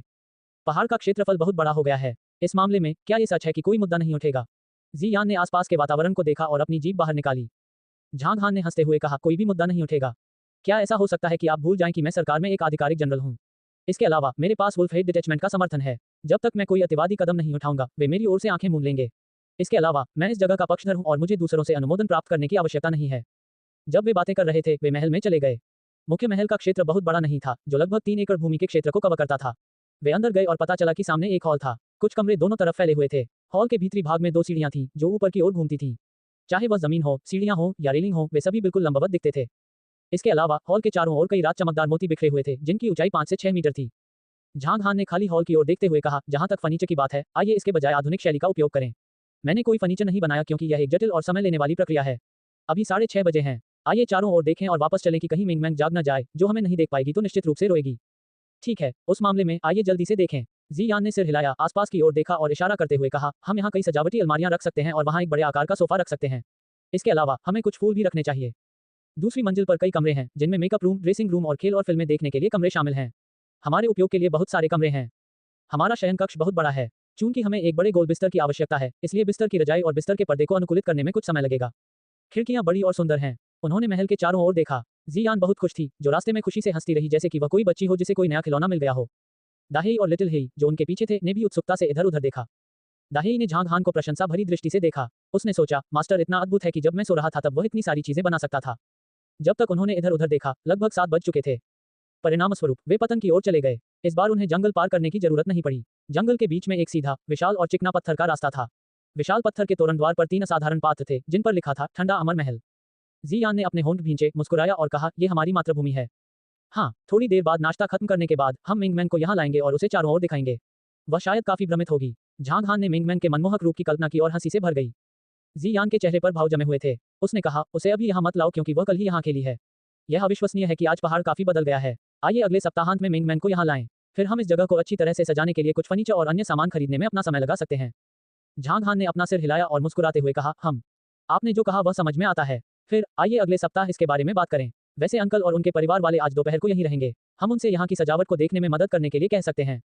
हाँ, हालांकि मैं यहाँ का पर्याप्त दृश्य नहीं देख सका। चलो अब वापस चलते हैं। जियान ने अपने होंठ भींचे, अनिच्छा से पहाड़ की शक्ल देखी और झांग हान के साथ नीचे की ओर चली गई। पत्थर का रास्ता एक्सप्रेसवे तक फैला हुआ था। वे कार में बैठे और रेस्तरां में वापस चले गए। इस समय सुबह हो चुकी थी। हालांकि सरकार के उच्चस्तरीय अधिकारियों ने आपात बैठक की। बैठक में भाग लेने के लिए लेई तियानान और अग्रणी कैडर लियू को विशेष रूप से आमंत्रित किया गया था। एक वरिष्ठ ने स्क्रीन की ओर इशारा करते हुए कहा, आपको पहले इन तस्वीरों को देखना चाहिए। ये पिछला माउंट न्यू मून है और यह वर्तमान है। क्या आपके पास कोई विचार है? हालांकि वुल्फ हेड डिटैचमेंट की प्रगति सभी के लिए स्पष्ट है और इसका कार्य पूरा होना निष्पक्ष है, जिसका श्रेय काफी हद तक जनरल झांग को दिया जाना चाहिए। वह सिर्फ एक पहाड़ी पर कब्जा कर लेता है और एक स्वामी के रूप में कार्य करता है। क्या वह प्राधिकार के प्रति कुछ हद तक अपमानजनक नहीं है? उन्होंने आवेदन अनुरोध दाखिल किए बिना ही सीधे तौर पर हमला कर दिया। क्या उसके लिए ऐसा करना उचित है? जैसे ही उन्होंने अपना भाषण खत्म किया, सारे दर्शक उग्र हो गए। क्या हो रहा है? क्या उसने केवल आधे घंटे से अधिक की छोटी अवधि के भीतर इतनी सारी चीजें बनाई? क्या उसने पहाड़ का आकार बदल दिया? वह किस प्रकार की शक्ति है? उद्धरण चिन्ह डॉट डॉट डॉट उद्धरण चिन्ह। जिस चीज को देखकर वे दंग रह गए वह एक प्रकार की अभूतपूर्व शक्ति थी। उन्होंने पहले एक दृश्य देखा था जहां मार्शल कलाकार एक दूसरे के साथ भयंकर युद्ध कर रहे थे। हालांकि उन्होंने कभी किसी को इतने कम समय में इतनी सारी चीजें बनाते हुए नहीं देखा था।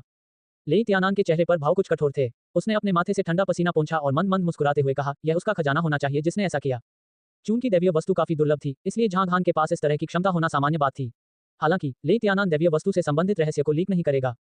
यदि सभी सेनाओं को पता होता कि न्यू मून पर्वत पर कोई दिव्य वस्तु है, तो वे निश्चित रूप से उस पर अपनी लालची नजरें डालते। आखिरकार वैध गुप्त बल की तुलना में झांग हान शक्तिहीन था। संसार में दिव्य वस्तु सर्वोच्च स्तर का खजाना थी। यद्यपि किसी के पास शीर्ष स्तर का खजाना है, उसके पास उसे धारण करने की ताकत भी होनी चाहिए। जिस तरह से लेई त्यानान ने इसे देखा, हालांकि झांग हान शक्तिशाली था, दुनिया में जिसने ग्रैंड मास्टर पीक हासिल किया वह विभिन्न कुलों में सिर्फ एक आंतरिक द्वार शिष्य था। चून की प्रवृत्ति निर्धारित नहीं हुई थी, इसलिए किसी को अभी भी अपनी क्षमता को छिपाने और समय का पालन करने की आवश्यकता थी। परिणामस्वरूप जब झांग हान के पास दैवीय वस्तु थी, तब लेई त्यानान ने उसे बंद करने का आदेश जारी किया था। खैर, हालांकि यह केवल प्रोटेक्टर लेंग ही था जिसे गैग ऑर्डर प्राप्त हुआ था। आखिरकार यह अभी भी एक गैग ऑर्डर था। परिणामस्वरूप सम्मेलन कक्ष में एक चौंकाने वाली बहस हुई।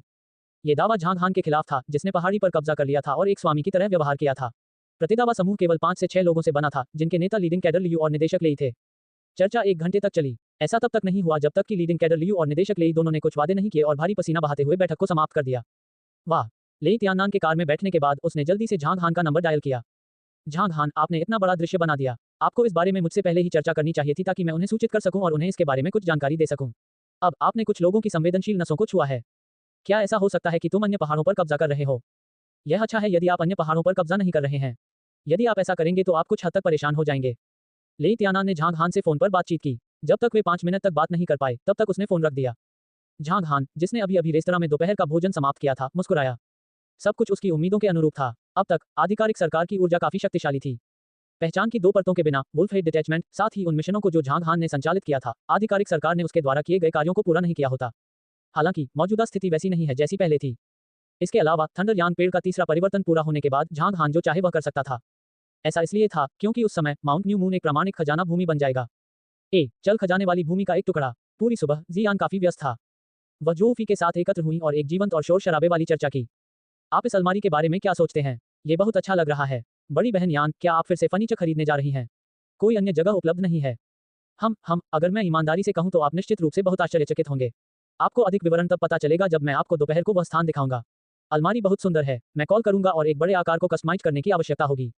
नतीजतन जियान ने नंबर डायल किया और कहा, हेलो, मैं एक अलमारी को कस्टमाइज करना चाहता हूं जिसका सीरियल नंबर 12,02,301 है। मुझे एक बड़े आकार की अलमारी चाहिए। क्या आपको इसे मापने की जरूरत है? उसके साथ कोई समस्या नहीं। चलिए इसे दोपहर 1:30 बजे के लिए सेट करते हैं। पूरी सुबह जियान अलमारी, बिस्तर, रजाई और विभिन्न प्रकार के उपकरणों को चुनता रहा था। हालांकि उपकरण चुनते समय उसे चकाचौंध महसूस हुई, फिर भी उसे लगा कि उसे और चीजें खरीदने की जरूरत है। इस बीच मिंग मैंग, जो झांग हान के साथ खेल रही थी, उसने जियान और जोफी को देखने के बाद उत्सुकता से पूछा, माँ, आप क्या देख रही हैं? मैं कुछ फर्नीचर ढूंढ रहा हूँ। हम एक नए घर में रहने जा रहे हैं जो काफी विशाल है। आपके पापा ने इसे जानाडू में बनाया है। वाह, क्या ये सच है? मिंग मैंग खुशी से जियान के पास कूद पड़ी और उसने कहा, फिर मैं इसे देखना चाहती हूँ, मैं इसे देखना चाहती हूँ, मैं इसे देखना चाहती हूँ। माँ, मैं चाहता हूँ। घर बनाने में समय लगता है। क्या ख्याल है कि हम आपको अगले शनिवार को वहां ले जाएं? अभी बहुत दिन बाकी हैं। ऐसा तब तक नहीं हुआ जब तक कि जियान और मिंग मैंग काफी समय से बात नहीं कर रहे थे। छोटी लड़की अगले शनिवार को अपने नए घर में आने के लिए सहमत हो गई। दोपहर का भोजन खत्म करने के बाद जियान और जोफी कंपनी गए। वांग परिवार के सभी सदस्यों से मिलने के बाद वे एक साथ माउंट न्यू मून गए। जब सभी ने देखा कि माउंट न्यू मून कैसा दिखता है तो उन्हें आश्चर्य के साथ साथ संदेह भी हुआ। वांग परिवार के 30 से अधिक सदस्य बाईं ओर के घरों में गए, जो लगभग जिहांग में वांग परिवार के आंगन के समान था। हालांकि इसका पैमाना बहुत बड़ा था। रोंग जियाक्सिन और वांग मिंग वांग या के साथ आश्चर्य से पहाड़ के परिदृश्य को देखते रहे। वे महल में थंडर यान पेड़ के सामने चढ़ गए, चारों ओर देखा और मिश्रित भावनाओं के साथ आहें भरी। जल्द ही वह व्यक्ति जो अलमारी के आकार को मापने का प्रभारी था, ऊपर चढ़ गया। क्या बात है, यह एक अमीर परिवार है। झाओ फैंग का अनुसरण करते हुए वह आदमी महल में चला गया और इस समय उसे कुछ नुकसान हुआ महसूस हुआ। ये पहली बार था जब उन्होंने हांगकांग में इस तरह का वास्तुशिल्प परिसर देखा था। उसे यह भयावह लगा। हेलो, मैं लांडा वार्डरोब कंपनी से हूँ। क्या मैं पूछ सकता हूँ कि मुझे अलमारी का आकार कहाँ मापना चाहिए?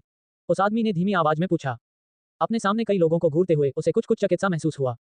ऐसा लग रहा था कि सुंदरता जी यान निकली। हे भगवान, वे कितने असाधारण रूप से अमीर हैं। ये महल अवश्य ही अमूल्य है क्योंकि इसका क्षेत्रफल बहुत बड़ा है। आखिर क्या बात है, वे बहुत अमीर हैं।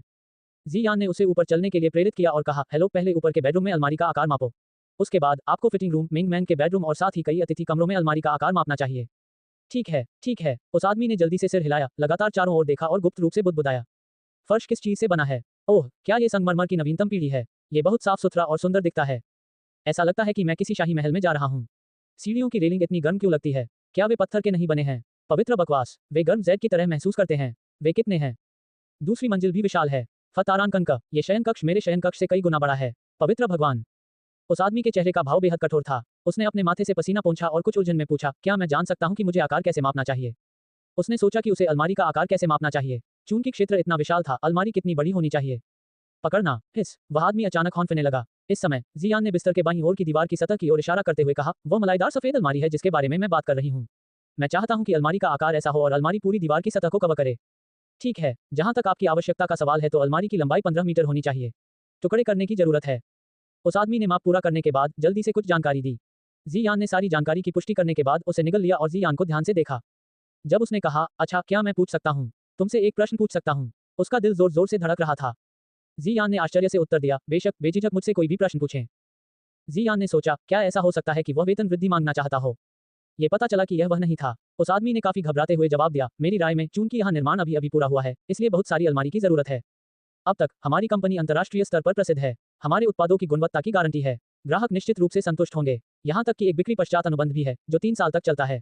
खैर, मैं पूछना चाहता हूँ कि क्या आपको यहाँ वार्डरोब को कस्टमाइज करने के लिए अन्य पार्टनर मिले? यदि नहीं, तो मैं इसके लिए स्वयं लड़ना चाहता हूँ। जहाँ तक कीमत की बात है, मैं निश्चित तौर पर आपको संतोषजनक छूट दूंगा।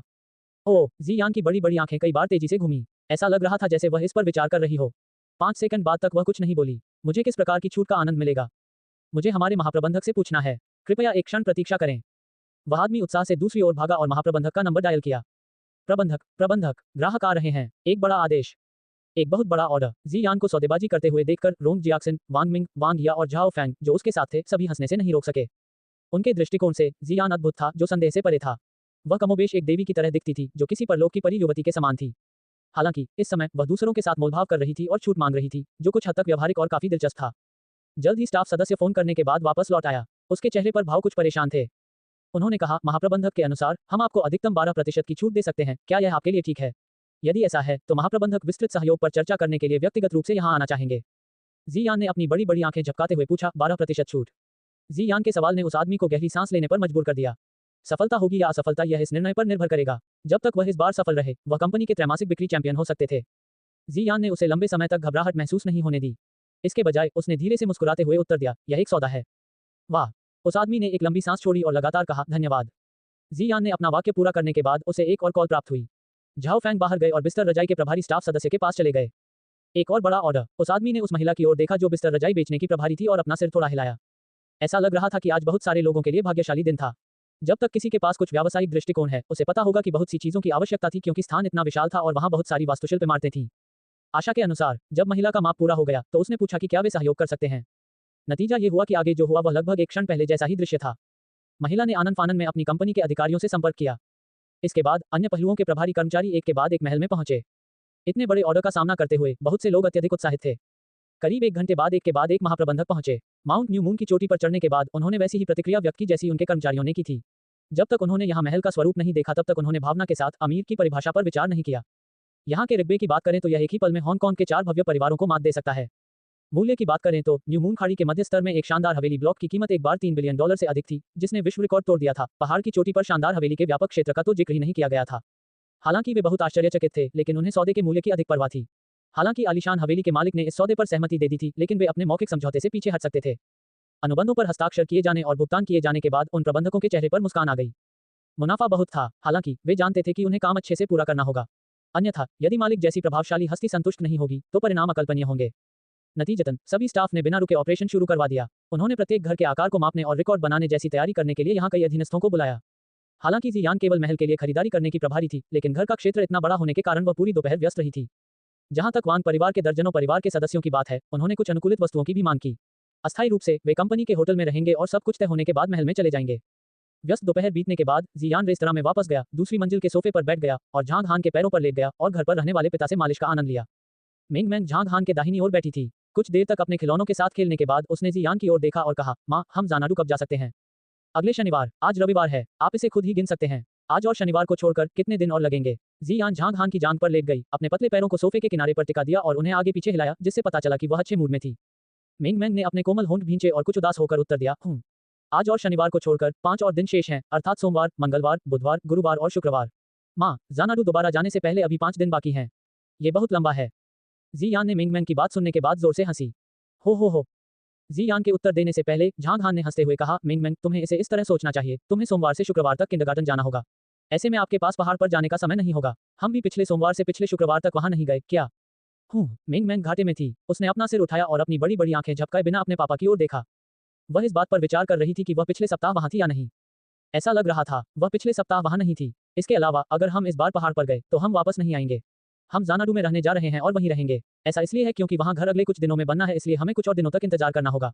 जियान उठ बैठी, अपने हाथ फैलाए और मिंगमैन के प्यारे सिर पर हाथ फेरा। मिंगमैन ने उत्तर देते हुए सिर हिलाया, ठीक है, उस मामले में ये ठीक है।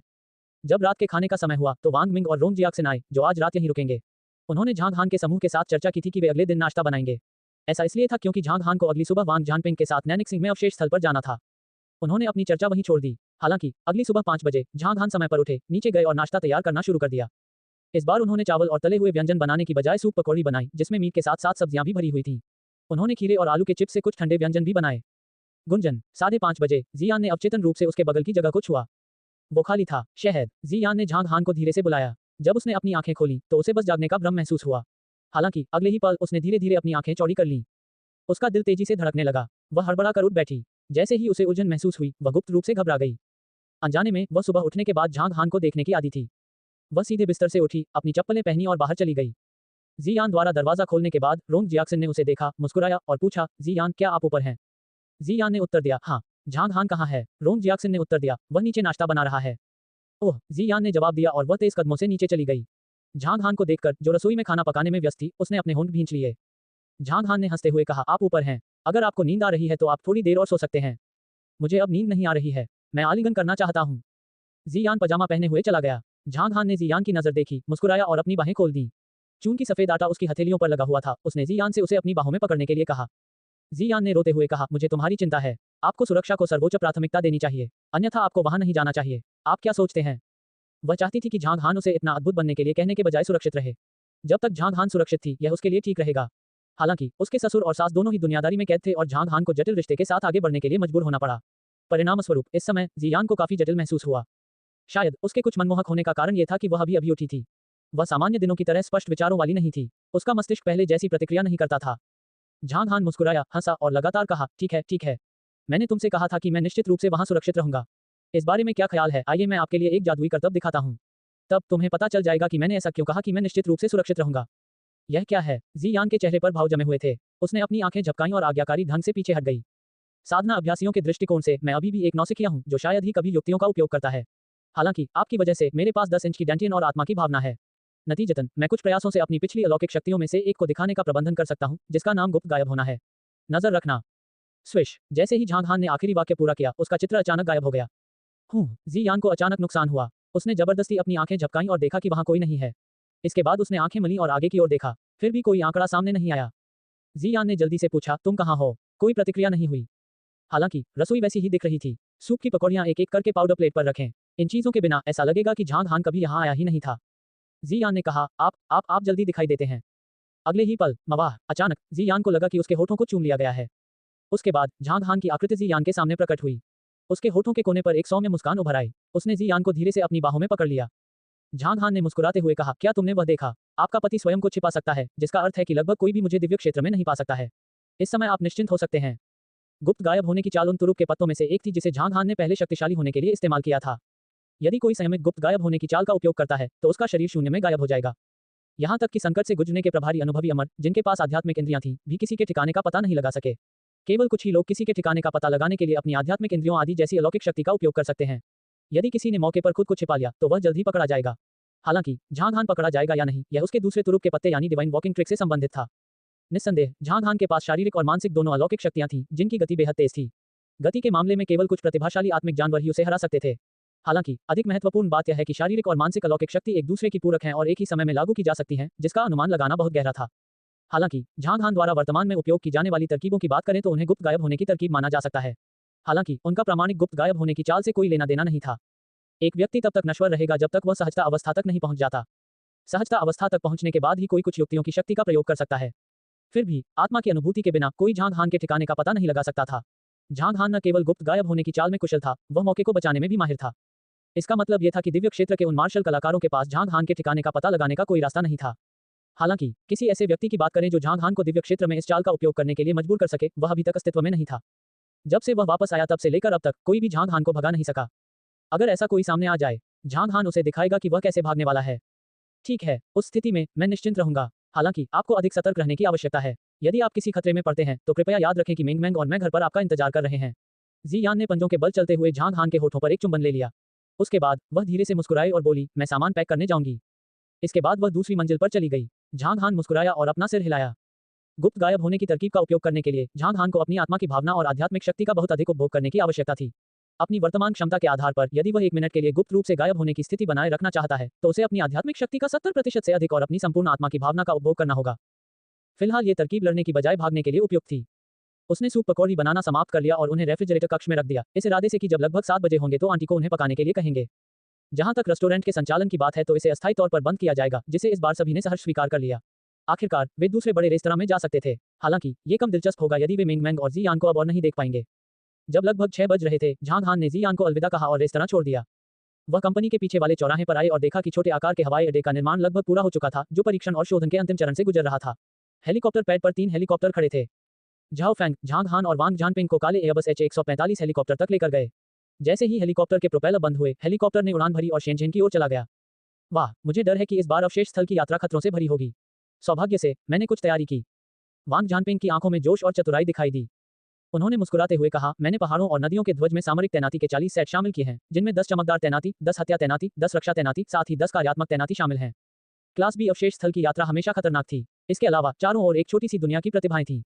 हालांकि वांग जानपिंग वरिष्ठ थे, लेकिन उन्होंने कर्तव्य निष्ठा से बहुत सारी तैयारी की थी। आपने अच्छी तैयारी की है। झांग हान ने सिर हिलाया और शांति से कहा, मास्टर वांग, हालांकि आप ग्रैंड मास्टर लेट स्टेज पर हैं, पहाड़ों और नदियों के झंडे के साथ आप ग्रैंड मास्टर पीक स्तर पर उनका सामना करते हुए अपनी रक्षा करने की क्षमता रख सकते हैं। हालांकि मास्टर वांग, तैनाती के बारे में आपकी समझ बहुत खराब है।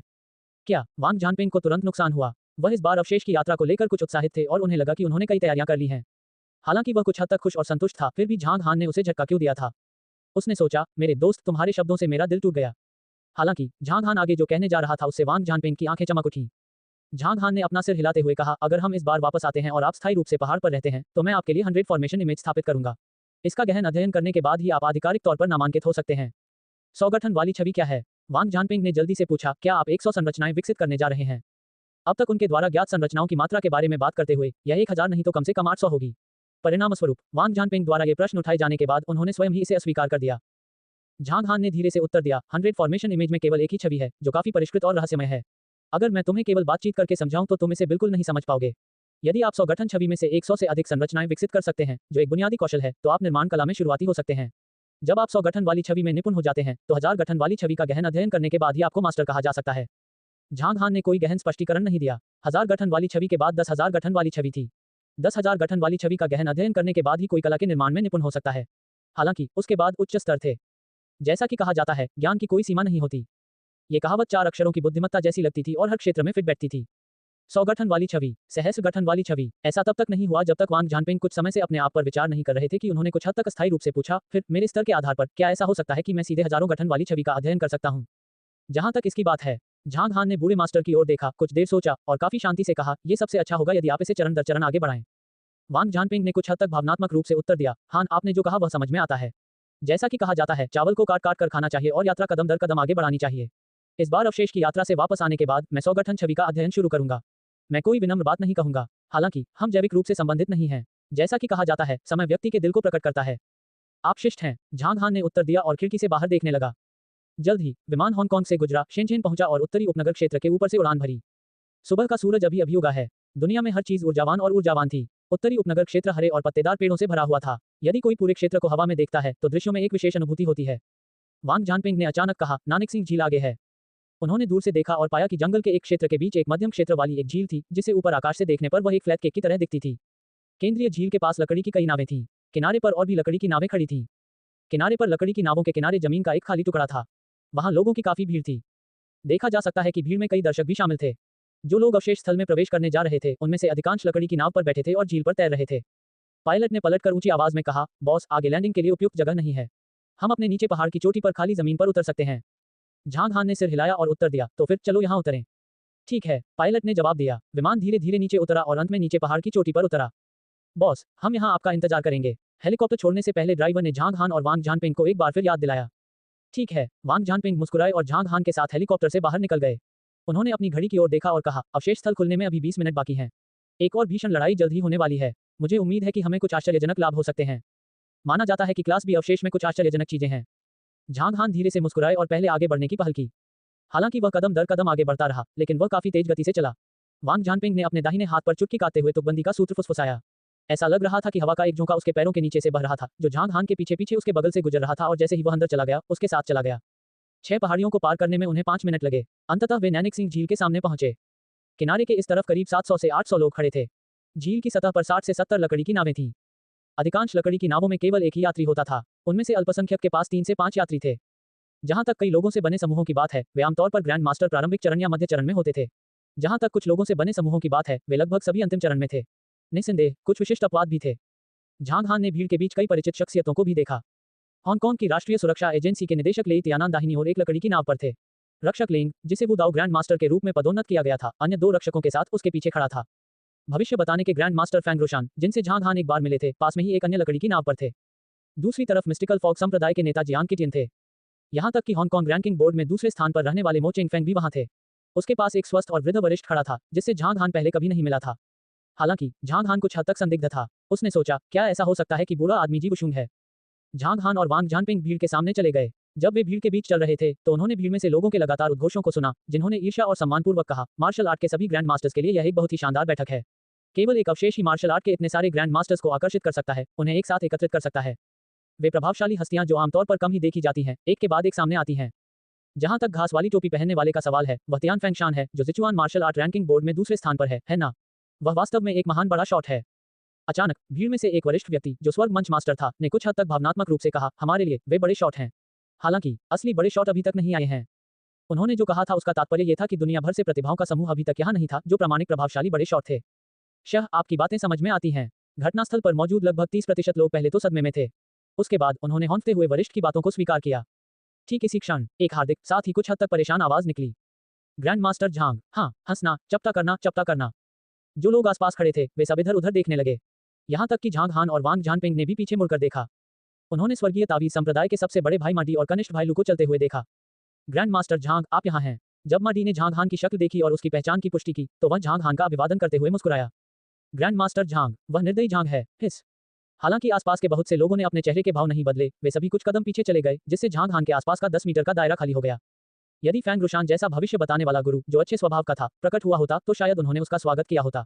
तथापि झांग हानयांग के नाम से उनकी हड्डियों में से हरन दौड़ गई। Zhang Hanyang grand master peak पर थे। उसके हमले में लगभग कोई भी नहीं बचा। उसने एक ही चाल से ली परिवार के मार्शल कलाकारों का सफाया कर दिया था। ये खबर एक एक करके उनके दिलों में घूमती रही। झांग हान ने लापरवाही से पूछा, आप यहाँ क्यों हैं? मादी ने मुस्कुराते हुए कहा, हे, हमने यहाँ अपने नेता का अनुसरण किया। नेता अंदर हैं, भूरे रंग का लबादा पहने हुए हैं। एकाएक उसके चेहरे का भाव स्तब्ध रह गया। उसने इधर उधर देखा, झांग हान के करीब आया और धीमी आवाज में फुसफुसाया, मैंने सुना है कि इस बार विश्व की कुछ प्रतिभाएं भी यहाँ होंगी। जब उन्होंने उस समय अवशेष की खोज की, तो उनमें से कोई भी वापस दुनिया में नहीं गया।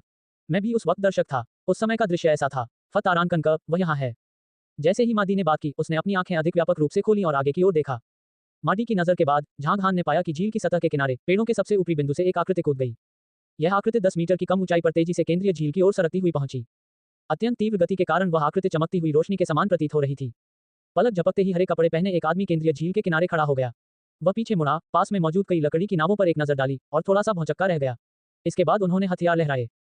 खड़खड़ाहट, खड़खड़ाहट। उसके पैरों के नीचे की पानी की सतह अचानक कुछ मीटर नीचे खिसक गई। उसके बाद एक विशाल लहर हिंसक रूप से पीछे की ओर चली गई, जिसके साथ उस व्यक्ति की अत्यधिक आध्यात्मिक शक्ति भी थी।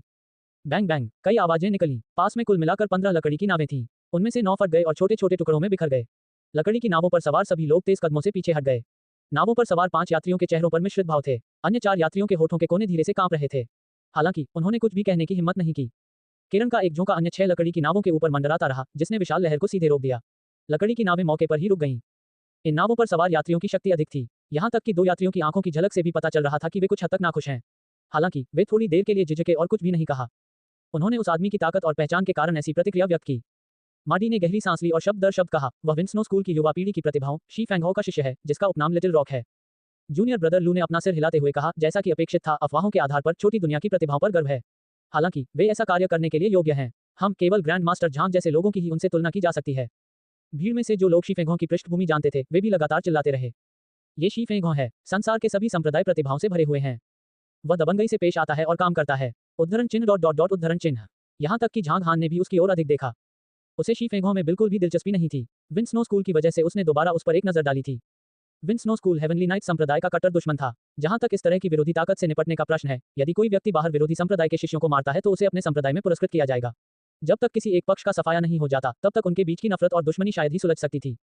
झांग हान ने सोचा, मैं स्वर्गीय शूरवीर संप्रदाय में पिता की भूमिका के बारे में उत्सुक हूं। जहां तक यंग मास्टर की उपाधि का सवाल है, यह आसानी से उपलब्ध होने वाला शीर्षक नहीं है। झांग हान ने अपना सिर थोड़ा हिलाया। वास्तव में क्या हो रहा था, इसका पता झांग हान को वर्ल्डलेट का दरवाजा खुलने के बाद लगेगा। ऐसा लग रहा था कि शीफेंगों का आगमन दुनिया भर के सभी शिष्यों के आगमन की शुरुआत थी, या शायद वह तेज था। हालांकि शीफेंगों यहां 1 मिनट से भी कम समय के लिए आया था, उस स्थान पर जहां वह अभी आया था। हंसना, चपटा करना। 3 और आकृतियां तेजी से शीफेंगों की दिशा में चली गईं। केंद्रीय झील पर पहुंचने के बाद उन्होंने पानी की सतह पर कदम रखा जैसे कि वे समतल जमीन पर खड़े हों और शीफेंगों को सलाम किया। यह अज्ञात था कि उन्होंने शीफेंगों से क्या कहा था। यह स्पष्ट था कि वे एक ही संप्रदाय से आते हों, अन्यथा वे एक दूसरे के साथ इतने करीब से खड़े नहीं होते। परिणामस्वरूप वे जिस स्थान पर खड़े थे वह उपस्थित सभी दर्शकों का ध्यान केंद्रित करने लगा। मो चेंगफेंग ने अपना सिर थोड़ा हिलाते हुए कहा, शीफेंगो, विंस्नो स्कूल के प्रतिभावान शिष्य। मुझे आश्चर्य है कि उनके और झांग हानयांग के बीच अधिक आश्चर्यजनक कौन होगा। उसके पीछे वाले वरिष्ठ ने शांतिपूर्वक उत्तर दिया, ये शीफेंगो होना चाहिए। वह इस वक्त और भी ज्यादा अद्भुत हैं। हालांकि शीफेंगो की उम्र तक पहुंचने के बाद झांग हानयांग अधिक शक्तिशाली हो जाएगा। मो चेंगफेंग पहले तो असमंजस में थे और उन्होंने मुस्कुराते हुए कहा, मास्टर जी, आपकी बातें समझ में आती हैं। आखिरकार झांग हानयांग अभी बहुत छोटा है। शीफेंगो उनसे लगभग 10 साल बड़े हैं। ऐसा लगता है कि दुनिया भर के उन प्रतिभावान शिष्यों में से केवल ये लोंग युआन ही 30 साल से कम उम्र के हैं। जैसे ही वे बात कर रहे थे, आकृतियां एक के बाद एक तेजी से सामने आईं और नैनिक्सिंग झील के आसपास के जंगल में जा गिरीं। उन सभी में एक बात समान थी, वह ये थी कि वे सभी लगभग 30 वर्ष के थे। 5 मिनट से भी कम समय में 19 लोग सेंट्रल लेक में खड़े थे। शीफेंगो, हमेशा की तरह आप जल्दी पहुंचना पसंद करते हैं। क्या ऐसा हो सकता है कि आपने अपनी तेज गति दिखाने के लिए ऐसा किया हो? अचानक नैनिक्सिंग झील के ऊपर एक महिला की आवाज गूंजी। काले कपड़े पहने एक लंबे बालों वाली महिला पश्चिम की ओर पेड़ों की सबसे ऊंची चोटी पर शांति से खड़ी थी। लुओफू तलवार संप्रदाय की महिला दानव म्यूजू यहाँ है।